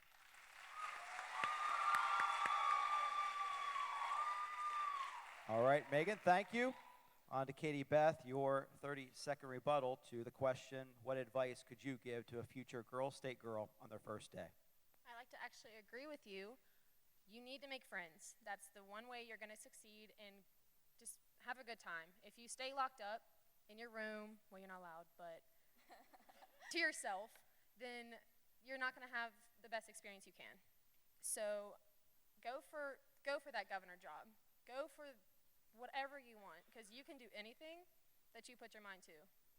Even if you are very quiet, please do it. Thank you. All right. Katie Beth, you will get the next question first, and then Megan, you will follow. Second question, what is the one characteristic you would like to see in a governor? My first characteristic would have to be loyalty. You have to be loyal to everyone, not just your party, go Feds, but to everyone. Because nationalists, you guys are here too for a reason. And you're obviously here for the same reason as us. So us going at war all makes up in the end to be one. And so I would like to have loyalty to everyone, If you feel that I'm not loyal to you, I would try my hardest to be.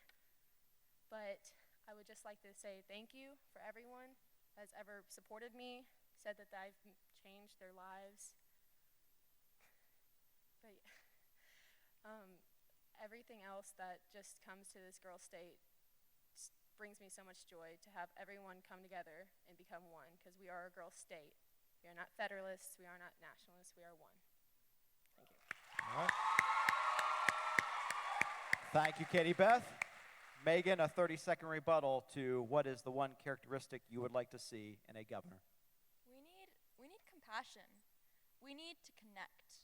Today, we are so focused on ourselves. We have our phones, we have our life, one there in that little box. I believe that honestly, the biggest thing we need change now is a mindset.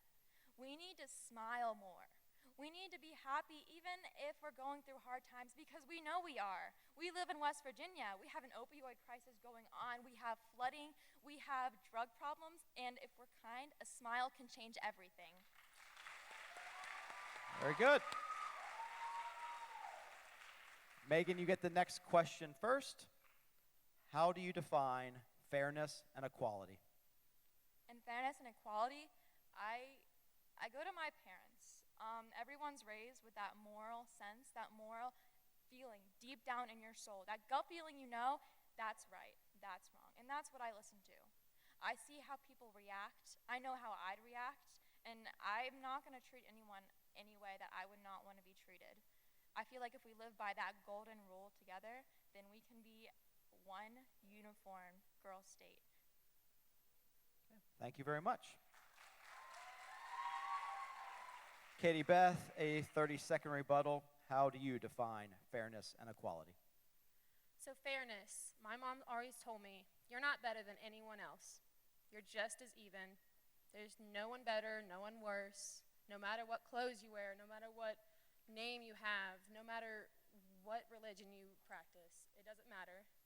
And so you just need to bring that to the table so you can meet everyone and become friends with everyone, because you're just alike, as you may know, you may find out.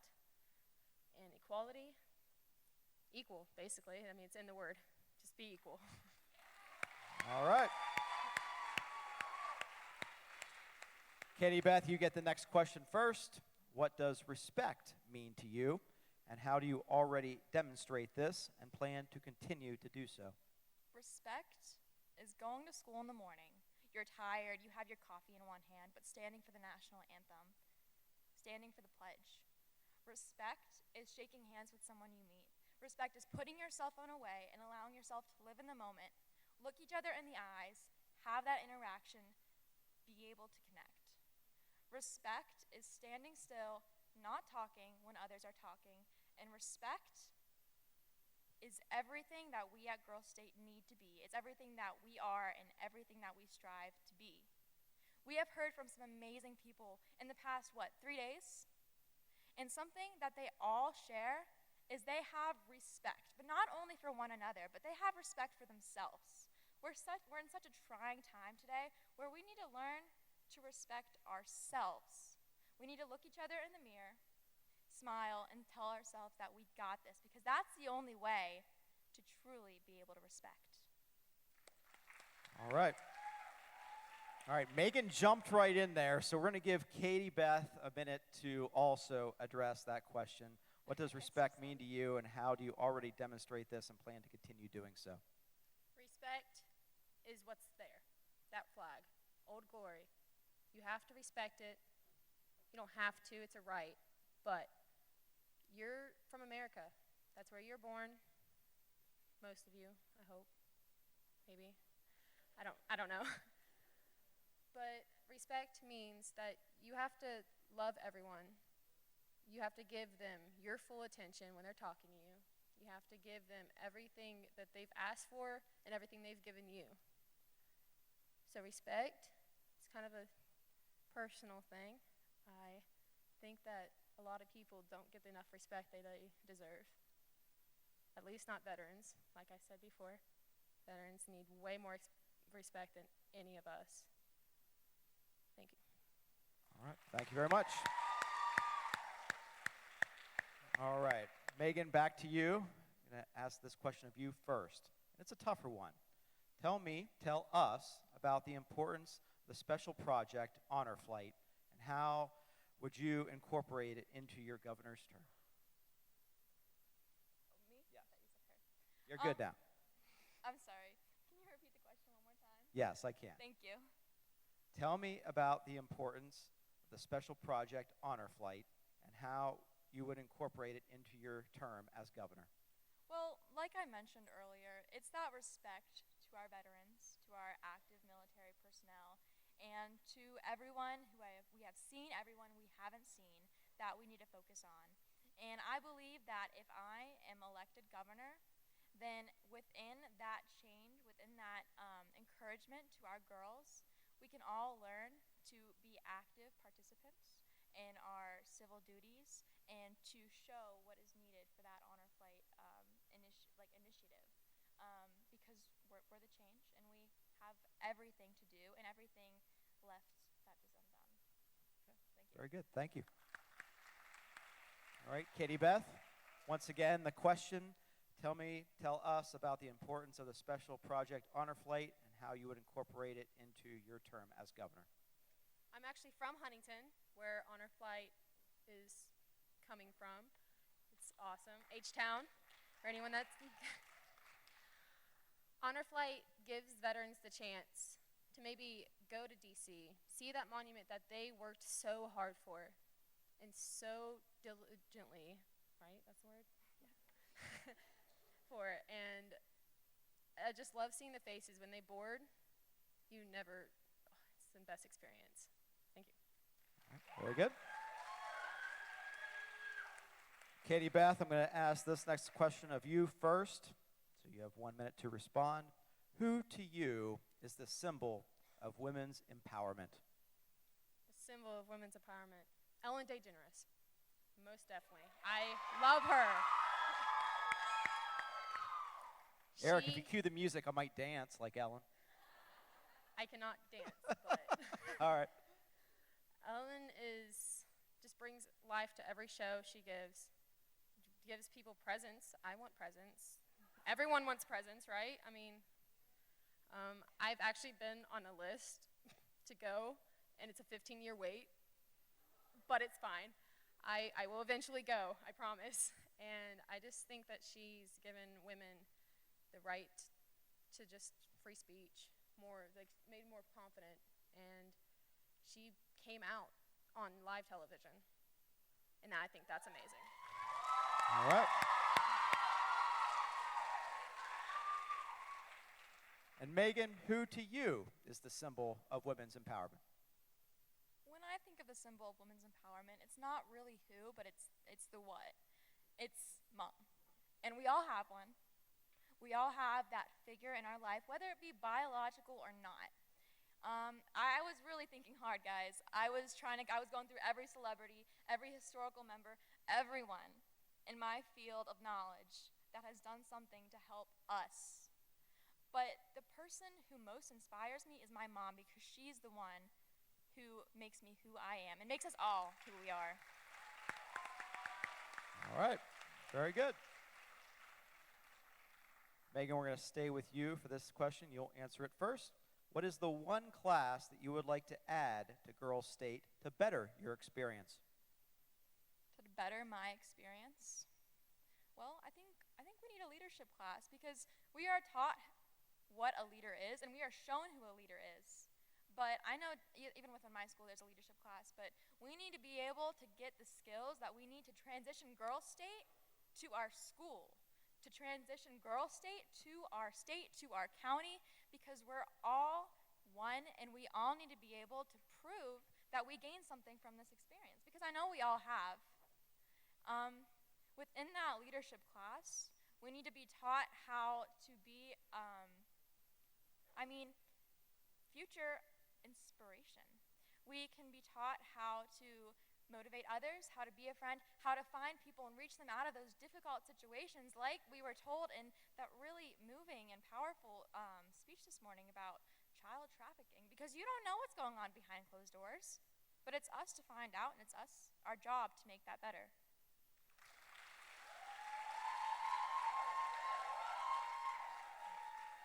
right, Megan, thank you so much. To Katie Beth, what is the one class that you would add to Girls State to better your experience? I would definitely add a social media class.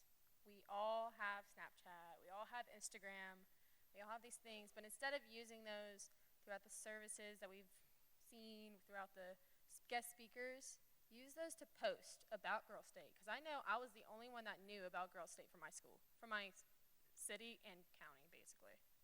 Except Marie Trimboli, she's here.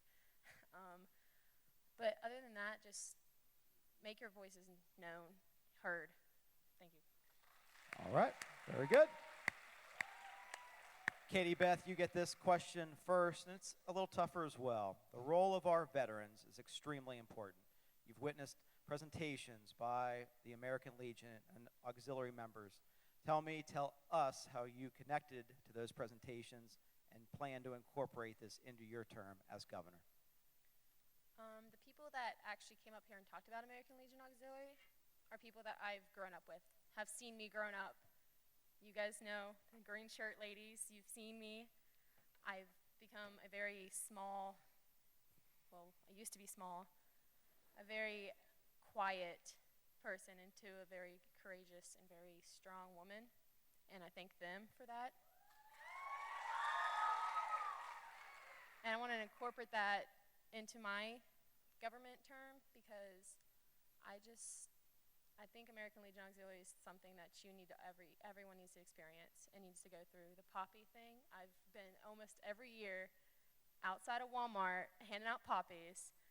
It's amazing. It's just the feeling of unfolding those poppies and just knowing the representation of them. Yes, thank you.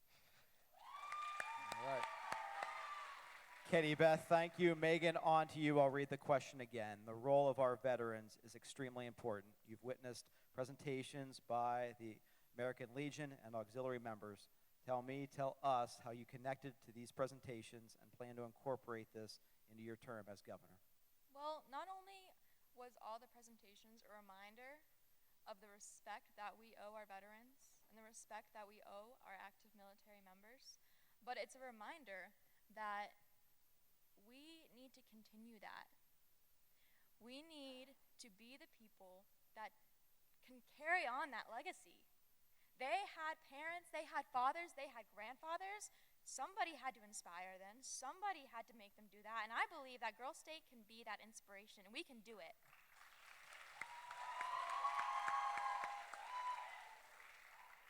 All right, Megan, we're going to stay with you for the next question.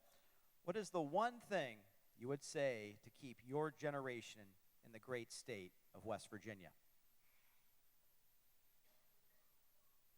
Oh, sorry, I was lost. Well, I think too many people are moving out because we are all educated. We're all smart people, and we don't think of West Virginia as we don't think of them having opportunities, you know? We know where we grew up and we know the issues, but I think that we need to focus on the greatness that we have done. I think that with all our special gifts, all of our special characteristics, that we need to stay in the state because we're smart people.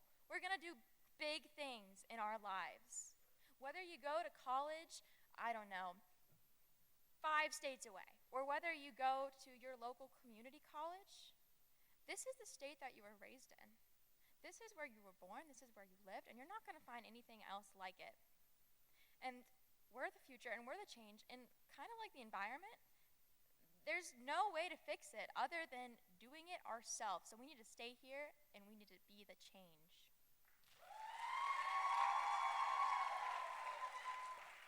Thank you, Megan. Katie Beth, question again.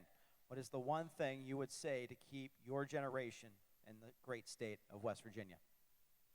A lot of people want to go to college after high school, I'm guessing, right? Yes. Okay. Look at every institute, every university, every private school, every college that you can here in West Virginia before you look at anywhere else. Because the things in West Virginia are way more beautiful than they seem. If I were to base my opinion on West Virginia by Huntington, I'd be out of it in a heartbeat. But just, there's so many wonders here. Just, it's amazing. Thank you much. Katie Beth, we'll stay with you. You'll answer this next question first. How would you remove your personal bias for the common good of Girls State? Can you elaborate the question? Yes. How would you remove your personal bias from the common good of Girls State? So you might come in with some preconceived notions, your thoughts about this or that.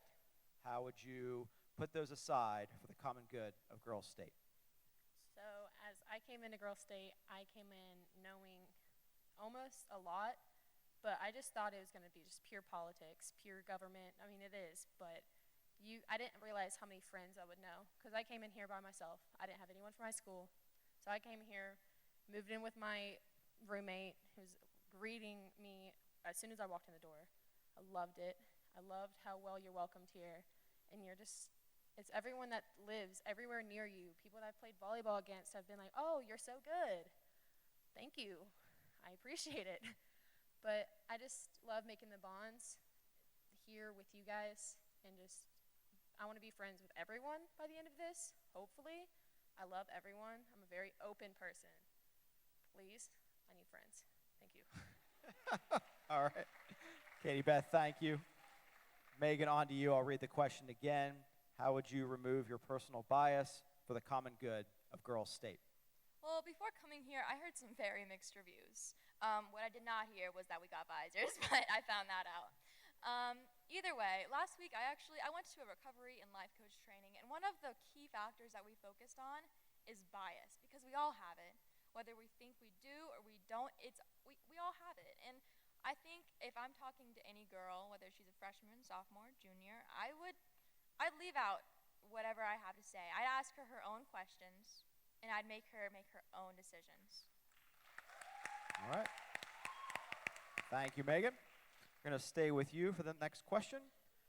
How could you be the person who unites such a divided society?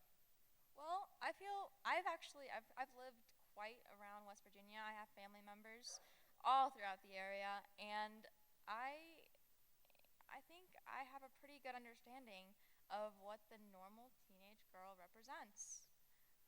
We represent hope, and I know that with that hope, I can connect the future leaders of America. And whether that be nationalist, whether that be federalist, I know that we came here for the same reason, we're going to leave here for the same reason, and we're going to do the same things from that gut feeling of intuition and passion that we have for our state in the future. Being able to connect that and being able to unite that is in you guys. But I want to be here to be your supporter, to be your friend, and to bring out all those inner feelings, to make the introverts extroverted, to make the extroverts introverted, and be able to help us combine and empower. Megan, thank you. Katie Beth, I'll read the question again for your rebuttal. How could you be the person who unites such a divided society?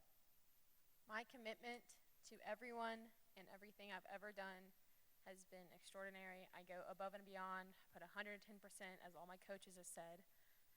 I'm determined, and when I'm determined, I'm ought to get that goal because it's not going to go away from me. It's still going to be in front of me if I don't go and get it. So might as well just keep it in my back pocket, not let it go past me, just keep it here. Let me be that person. All right, thank you much. Katie Beth, we're going to stay with you for this question. Why do you think you would be the best governor to represent the American Legion Auxiliary? I personally think that my traits and my qualities of life have really influenced a lot of my friends from my community, from my party, some people from nationalists, some people from federalists. I've just tried to be friendly to everyone, and that's my main goal. I just love everyone, and I love seeing people's faces when I make a joke and just laugh, and laughter, and love it. Brightens my day. I think I'd be a great leader because I have experience in leadership. I'm in ROTC. I have all these things that would be so wonderful for every one of you guys. Just to be put out there and help you guys run this place because we can and we will. Thank you. Thank you, Katie Beth. Megan, why do you think you would be the best governor to represent the American Legion Auxiliary? Because beneath all my qualifications, beneath all my grades, and those little resumes that we have to carry around in our back pocket, I have a genuine concern, and I really do. I want to know all of you. I want to know what makes you you, what makes you tick, everything. And I believe that really people don't want to know each other, but I'm willing to step out of my comfort zone. I'm willing to hold my hand out, and it's up to you to take that hand. Thank you. All right. Thank you, Megan. The final question of the evening, and both candidates will have 1 minute to respond. And it's one that'll make you think, and I think we're going to get some good feedback here to ponder as you go through the election process. You can go to the candidates, you can go in any direction with this question. If you want to share something personal, share something personal. If you want to share something from your high school, share something from your high school. If you want to share something from this week, share something from this week. The most difficult situation you've had to navigate in your life up to this point, and how'd you do it? Megan, we'll start with you. I'd say, last. Sorry. Take your time.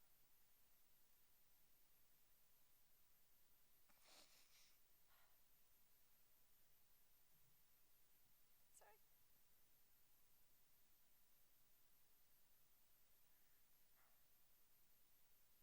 Oh, last year, someone really near and dear to my heart passed away.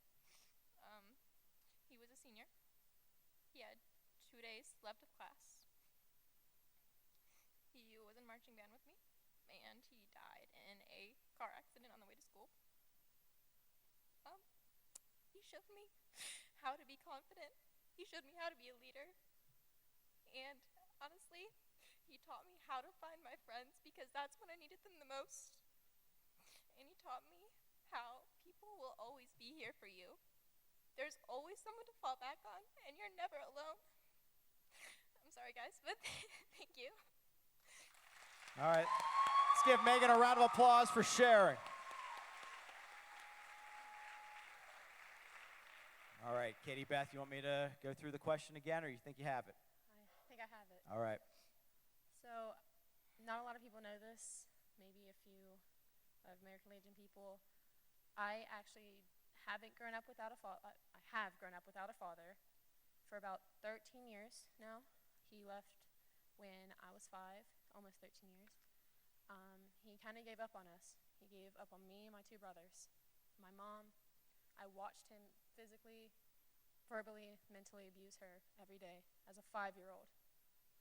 And because of that, I've just made sure I've tried to be the best person I can so I can show him that I don't need a man. I don't need a father figure to come help me.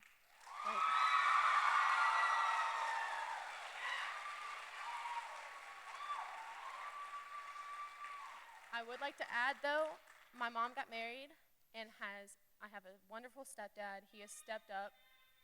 Hello? He has stepped up and become the father figure that I've dreamed of and I've wanted. And I want to thank him. He's not here, obviously, but just thank you.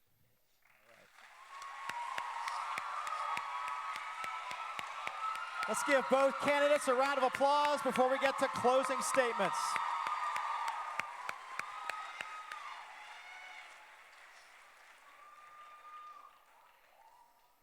Job well done. All right. Katie Beth, we're going to start with you. Closing statement, 2 minutes, starts now. I just want to thank you guys for sitting there and listening. I might have been boring a little bit. I'm sorry. I'll try to excite it a little bit this time.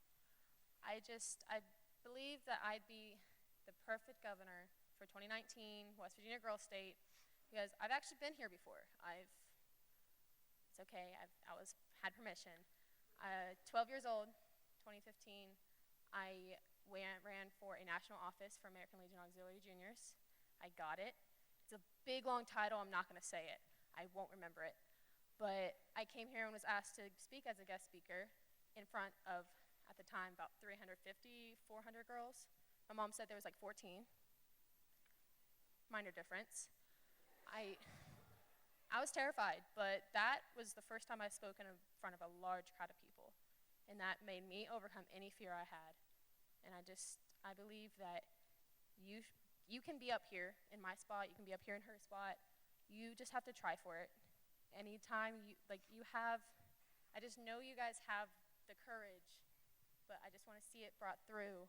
And I love seeing you guys get up and smile and dance and laugh, even if we're against each other right now. But it's so much excitement. I love every one of you guys here. I don't usually say I love you to a bunch of people, but I love all you. It's been a great time here. Thank you. Katie Beth, everyone.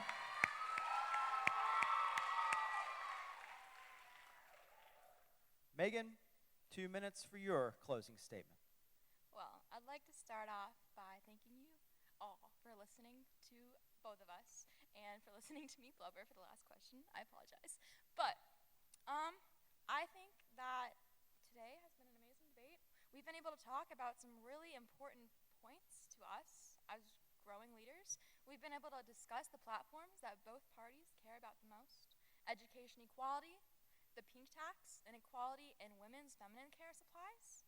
Those are both things that we should hold near and dear to our hearts, and I know that we can, with lots of help and maybe a little legislature, can come to resolve those issues. I believe that within us, we have a little bit of everything that we talked about. We have respect. We have that compassion that I believe we need. We have that loyalty that she believes that we need. We got it all. We're the best of both worlds. As I was just noticing, I was kind of staring off, and I realized that the staff members are wearing green. Yellow, blue, green. Well, I am here to be your voice, and I'm here to make sure that you're not alone. I'm here to stand not only with the 77th, but with the 78th Girls State session. Not only will I stand with these amazing Girls State girls, but I will stand with the active military, our veterans, and the 86,000 people who are POWs and MIAs. As we learned yesterday, their voices may not always be heard, but they are not alone, and they are not forgotten. During my term as governor, I will ensure that the voices of the 77th Rhododendron Girls State session are heard. We stand here today to light an eternal flame of West Virginia Rhododendron Girls State. And I will be proud to serve you as your next governor. Vote Megan Meier to fuel your fire. All right, that's Megan. Let's give both candidates a round of applause. Representing the Nationalist Party, Megan Meier. Representing the Federalist Party, Katie Beth Cottle. All right, it's been a pleasure. Have a wonderful rest of your evening. It's time to dance. It's time to dance.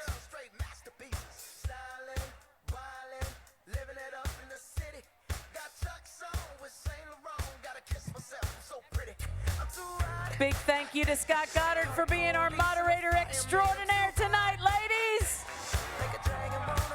Fabulous job, Scott. Fabulous job, Katie Beth and Megan. Let's give it up for the candidates. Girls hit you hallelujah. Girls hit you hallelujah. Girls hit you hallelujah. 'Cause Uptown Funk don't give it to you. 'Cause Uptown Funk don't give it to you. 'Cause Uptown Funk don't give it to you. Saturday night and we in the spot. Don't believe me, just watch.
the justices of the Supreme Court that were just elected, the 5 of you.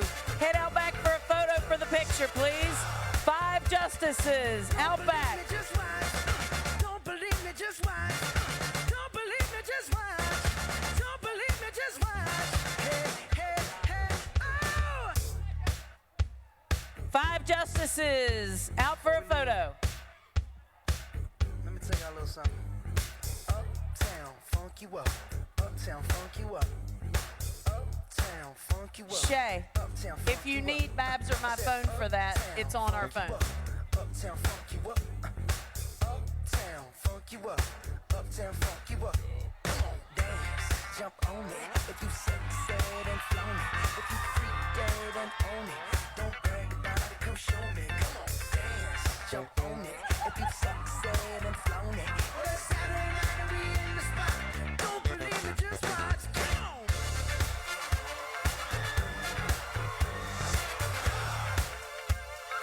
Don't believe me, just watch.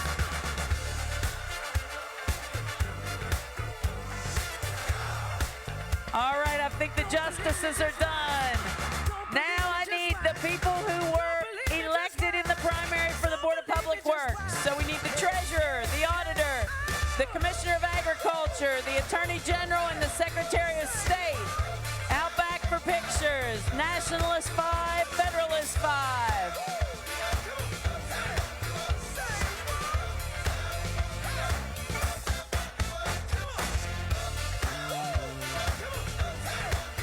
Nationalist 5 and Federalist 5, out there, please.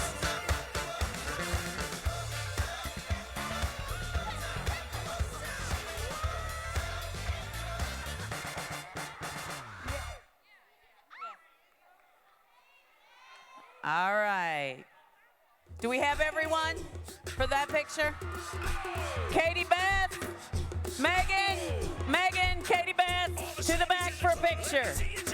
Back it up, drop it down, let me see you just get low, scrub the ground, let me see you just push it up, let me see you just wobble, baby, wobble, baby, wobble, baby, wobble, yeah. Wobble, baby, wobble, baby, wobble, baby, wobble, yeah. Wobble, baby, wobble, baby, wobble, baby, wobble, yeah. Wobble, baby, wobble, baby, wobble, baby, wobble, yeah. Get it now, get it now, get it now, get it now. Hey, big girl, make a bag it up. Make a bag it up. Hey, big girl, make a bag it up. Make a bag it up. Hey, big girl, make a bag it up. Make a bag it up. Hey, big girl, make a bag it up. Make a bag it up. I got them shaking they boobies like Congos, man. I'm shaking the city like quakes. The haters blue in the face like Gonzo, cause I'm breaking the cake, so let's bake. I'm taking the game's mine. Y'all witness the change, it's my time. Yeah, I'm new to the game, but y'all might wanna say your whack raps, daylight saving time. I can dance, homie, on 2-step. Y'all looking at something like a true player. A girl told me that a man that can dance might could possibly get down with the tool in his pants. Now, my ladies, let me see it vibrate. And when it's over, you ain't gonna need your bird. Cause I'm a pro, make you bend your back low, then the pound it real bad, just like the percolate. Wobble, baby, wobble, baby, wobble, baby, wobble, yeah. Wobble, baby, wobble, baby, wobble, baby, wobble, yeah. Wobble, baby, wobble, baby, wobble, baby, wobble, yeah. Wobble, baby, wobble, baby, wobble, baby, wobble, yeah. Get it now, get it now, get it now, get it now. Hey, big girl, make a bag it up, make a bag it up. Hey, big girl, make a bag it up, make a bag it up. Hey, big girl, make a bag it up, make a bag it up. Hey, big girl, make a bag it up, make a bag it up. Girl, wobble it, and I'ma gobble it. I say you moving your head, go ahead, bobble it. We can cradle the bed, I'm straight racking it. The girls say, man, like they double racket shit. Damn, I'm so explicit, but I can't help it, my flow ridiculous. Boy, got a gift like it gotta be Christmas. Swag on this like it gotta be gifted. The girls brought cameras, and they want pictures, and they gon' frame them to see that. Little bit while I'm saying my scriptures. Cause I leave you holy like you pray in the temple. 1B, I move with the letter of a pencil. If mine won't miss you, good night kiss you. Take a damn she got pistol. And I don't think Donnie pick her up knees and shoes. Wobble, baby, wobble, baby, wobble, baby, wobble. Yeah. Wobble, baby, wobble, baby, wobble, baby, wobble. Yeah. Wobble, baby, wobble, baby, wobble, baby, wobble. Yeah. Wobble, baby, wobble, baby, wobble, baby, wobble. Get it now. Yeah, yeah. Get it now. Yeah, yeah. Get it now. Yeah, yeah. Get it now. Yeah, yeah. Hey, big girl, make her bag it up. Yeah. Make her bag it up. Hey, big girl, make her bag it up. Yeah. Make her bag it up. Hey, big girl, make her bag it up. Yeah. Make her bag it up. Hey, big girl, make her bag it up. Yeah. Make her bag it up. Get up, get up. Oh! Oh! Oh! Oh! All the shorties in the club, let me see you just back it up, drop it down. Let me see you just get low, scrub the ground. Let me see you just push it up, push it up. Let me see you just wobble, wobble, shake, shake it, just get in here. Wobble, wobble, just push it, get in here. Show me what you got, show me what you got, get in here. Show me what you got, show me what you got, get in Hey, here. big girl, make her bag it up. Yeah. Make her bag it up. Hey, big girl, make her bag it up. Yeah. Make her bag it up. Hey, big girl, make her bag it up. Yeah. Make her bag it up. Hey, big girl, make her bag it up. Yeah. Make her bag it up. Wait a minute now, wait a minute now, wait a minute now, wait a minute now. Wobble, baby, wobble, baby, wobble, baby, wobble. Yeah. Wobble, baby, wobble, baby, wobble, baby, wobble. Yeah. Wobble, baby, wobble, baby, wobble, baby, wobble. Yeah. Wobble, baby, wobble, baby, wobble, baby, wobble. Get it now, yeah, yeah. Get it now, yeah, yeah. Get it now, yeah, yeah. Get it now, yeah, yeah. Hey, big girl, make her bag it up. Yeah. Make her bag it up. Hey, big girl, make her bag it up. Yeah. Make her bag it up. Hey, big girl, make her bag it up. Yeah. Make her bag it up. Hey, big girl, make her bag it up. Yeah. Make her bag it up. Bag it up. Bag it up. One more song, ladies, and then.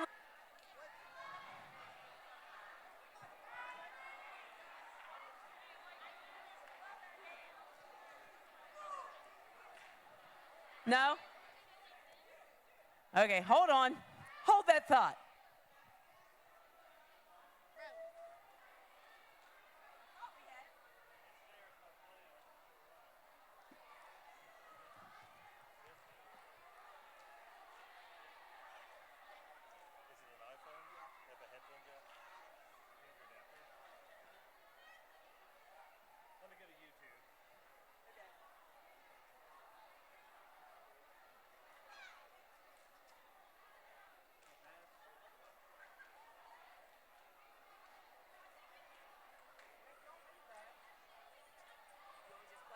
It's come from Cotton Eye Joe. If it hadn't been for Cotton Eye Joe, I'd been married a long time ago.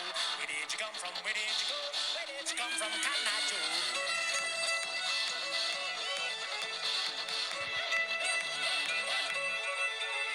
If it hadn't been for Cotton Eye Joe, I'd been married a long time ago. Where did you come from? Where did you go? Where did you come from, Cotton Eye Joe? If it hadn't been for Cotton Eye Joe, I'd been married a long time ago. Where did you come from? Where did you go? Where did you come from, Cotton Eye Joe?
one more just for the road, because what we want you all to do is have some fun and just shut up and dance. Shut up and dance with me. This woman is my destiny. She said, ooh, shut up and dance with me.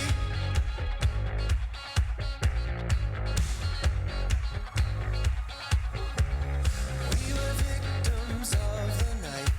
The chemical, physical, kryptonite. Help us to the base and the fading light. Oh, we were bound to get together, bound to get together.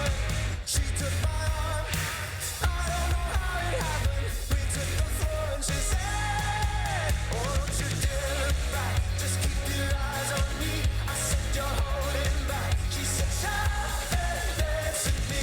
This woman is my destiny. She said, ooh, shut up and dance with me. A backless dress and some beat-up sneaks. My discotheque, Juliet, teenage dream. I felt it in my chest as she looked at me. I knew we were bound to be together, bound to be together. She took my arm, I don't know how it happened. We took the floor and she said, oh, don't you dare look back. Shut up and dance with me. Oh, come on, girl.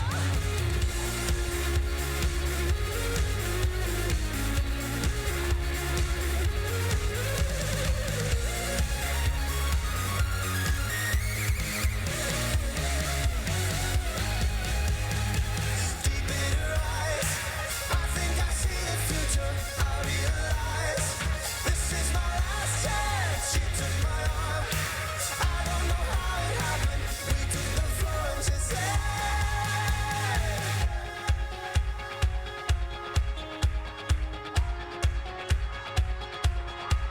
oh, don't you dare look back, just keep your eyes on me.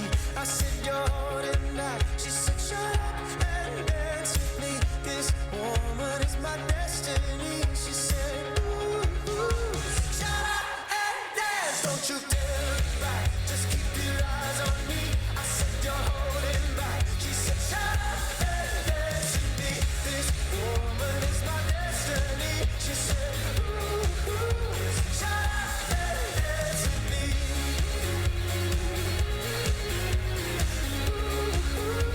Shut up and dance with me.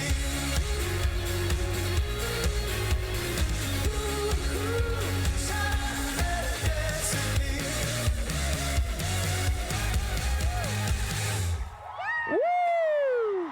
Girls Day 2019, are you having fun? Are there nationalists in the house? Are there federalists in the house? And is Girls State in this house? All right, get out of this house. Go home. Eat pizza. Have fun. We will see you in the morning.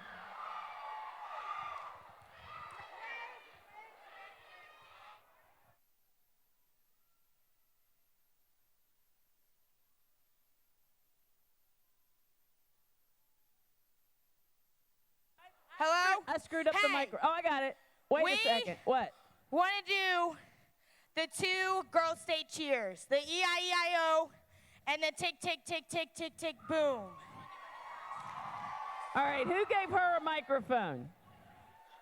Bailey, if you gave her the microphone, you're fired. What?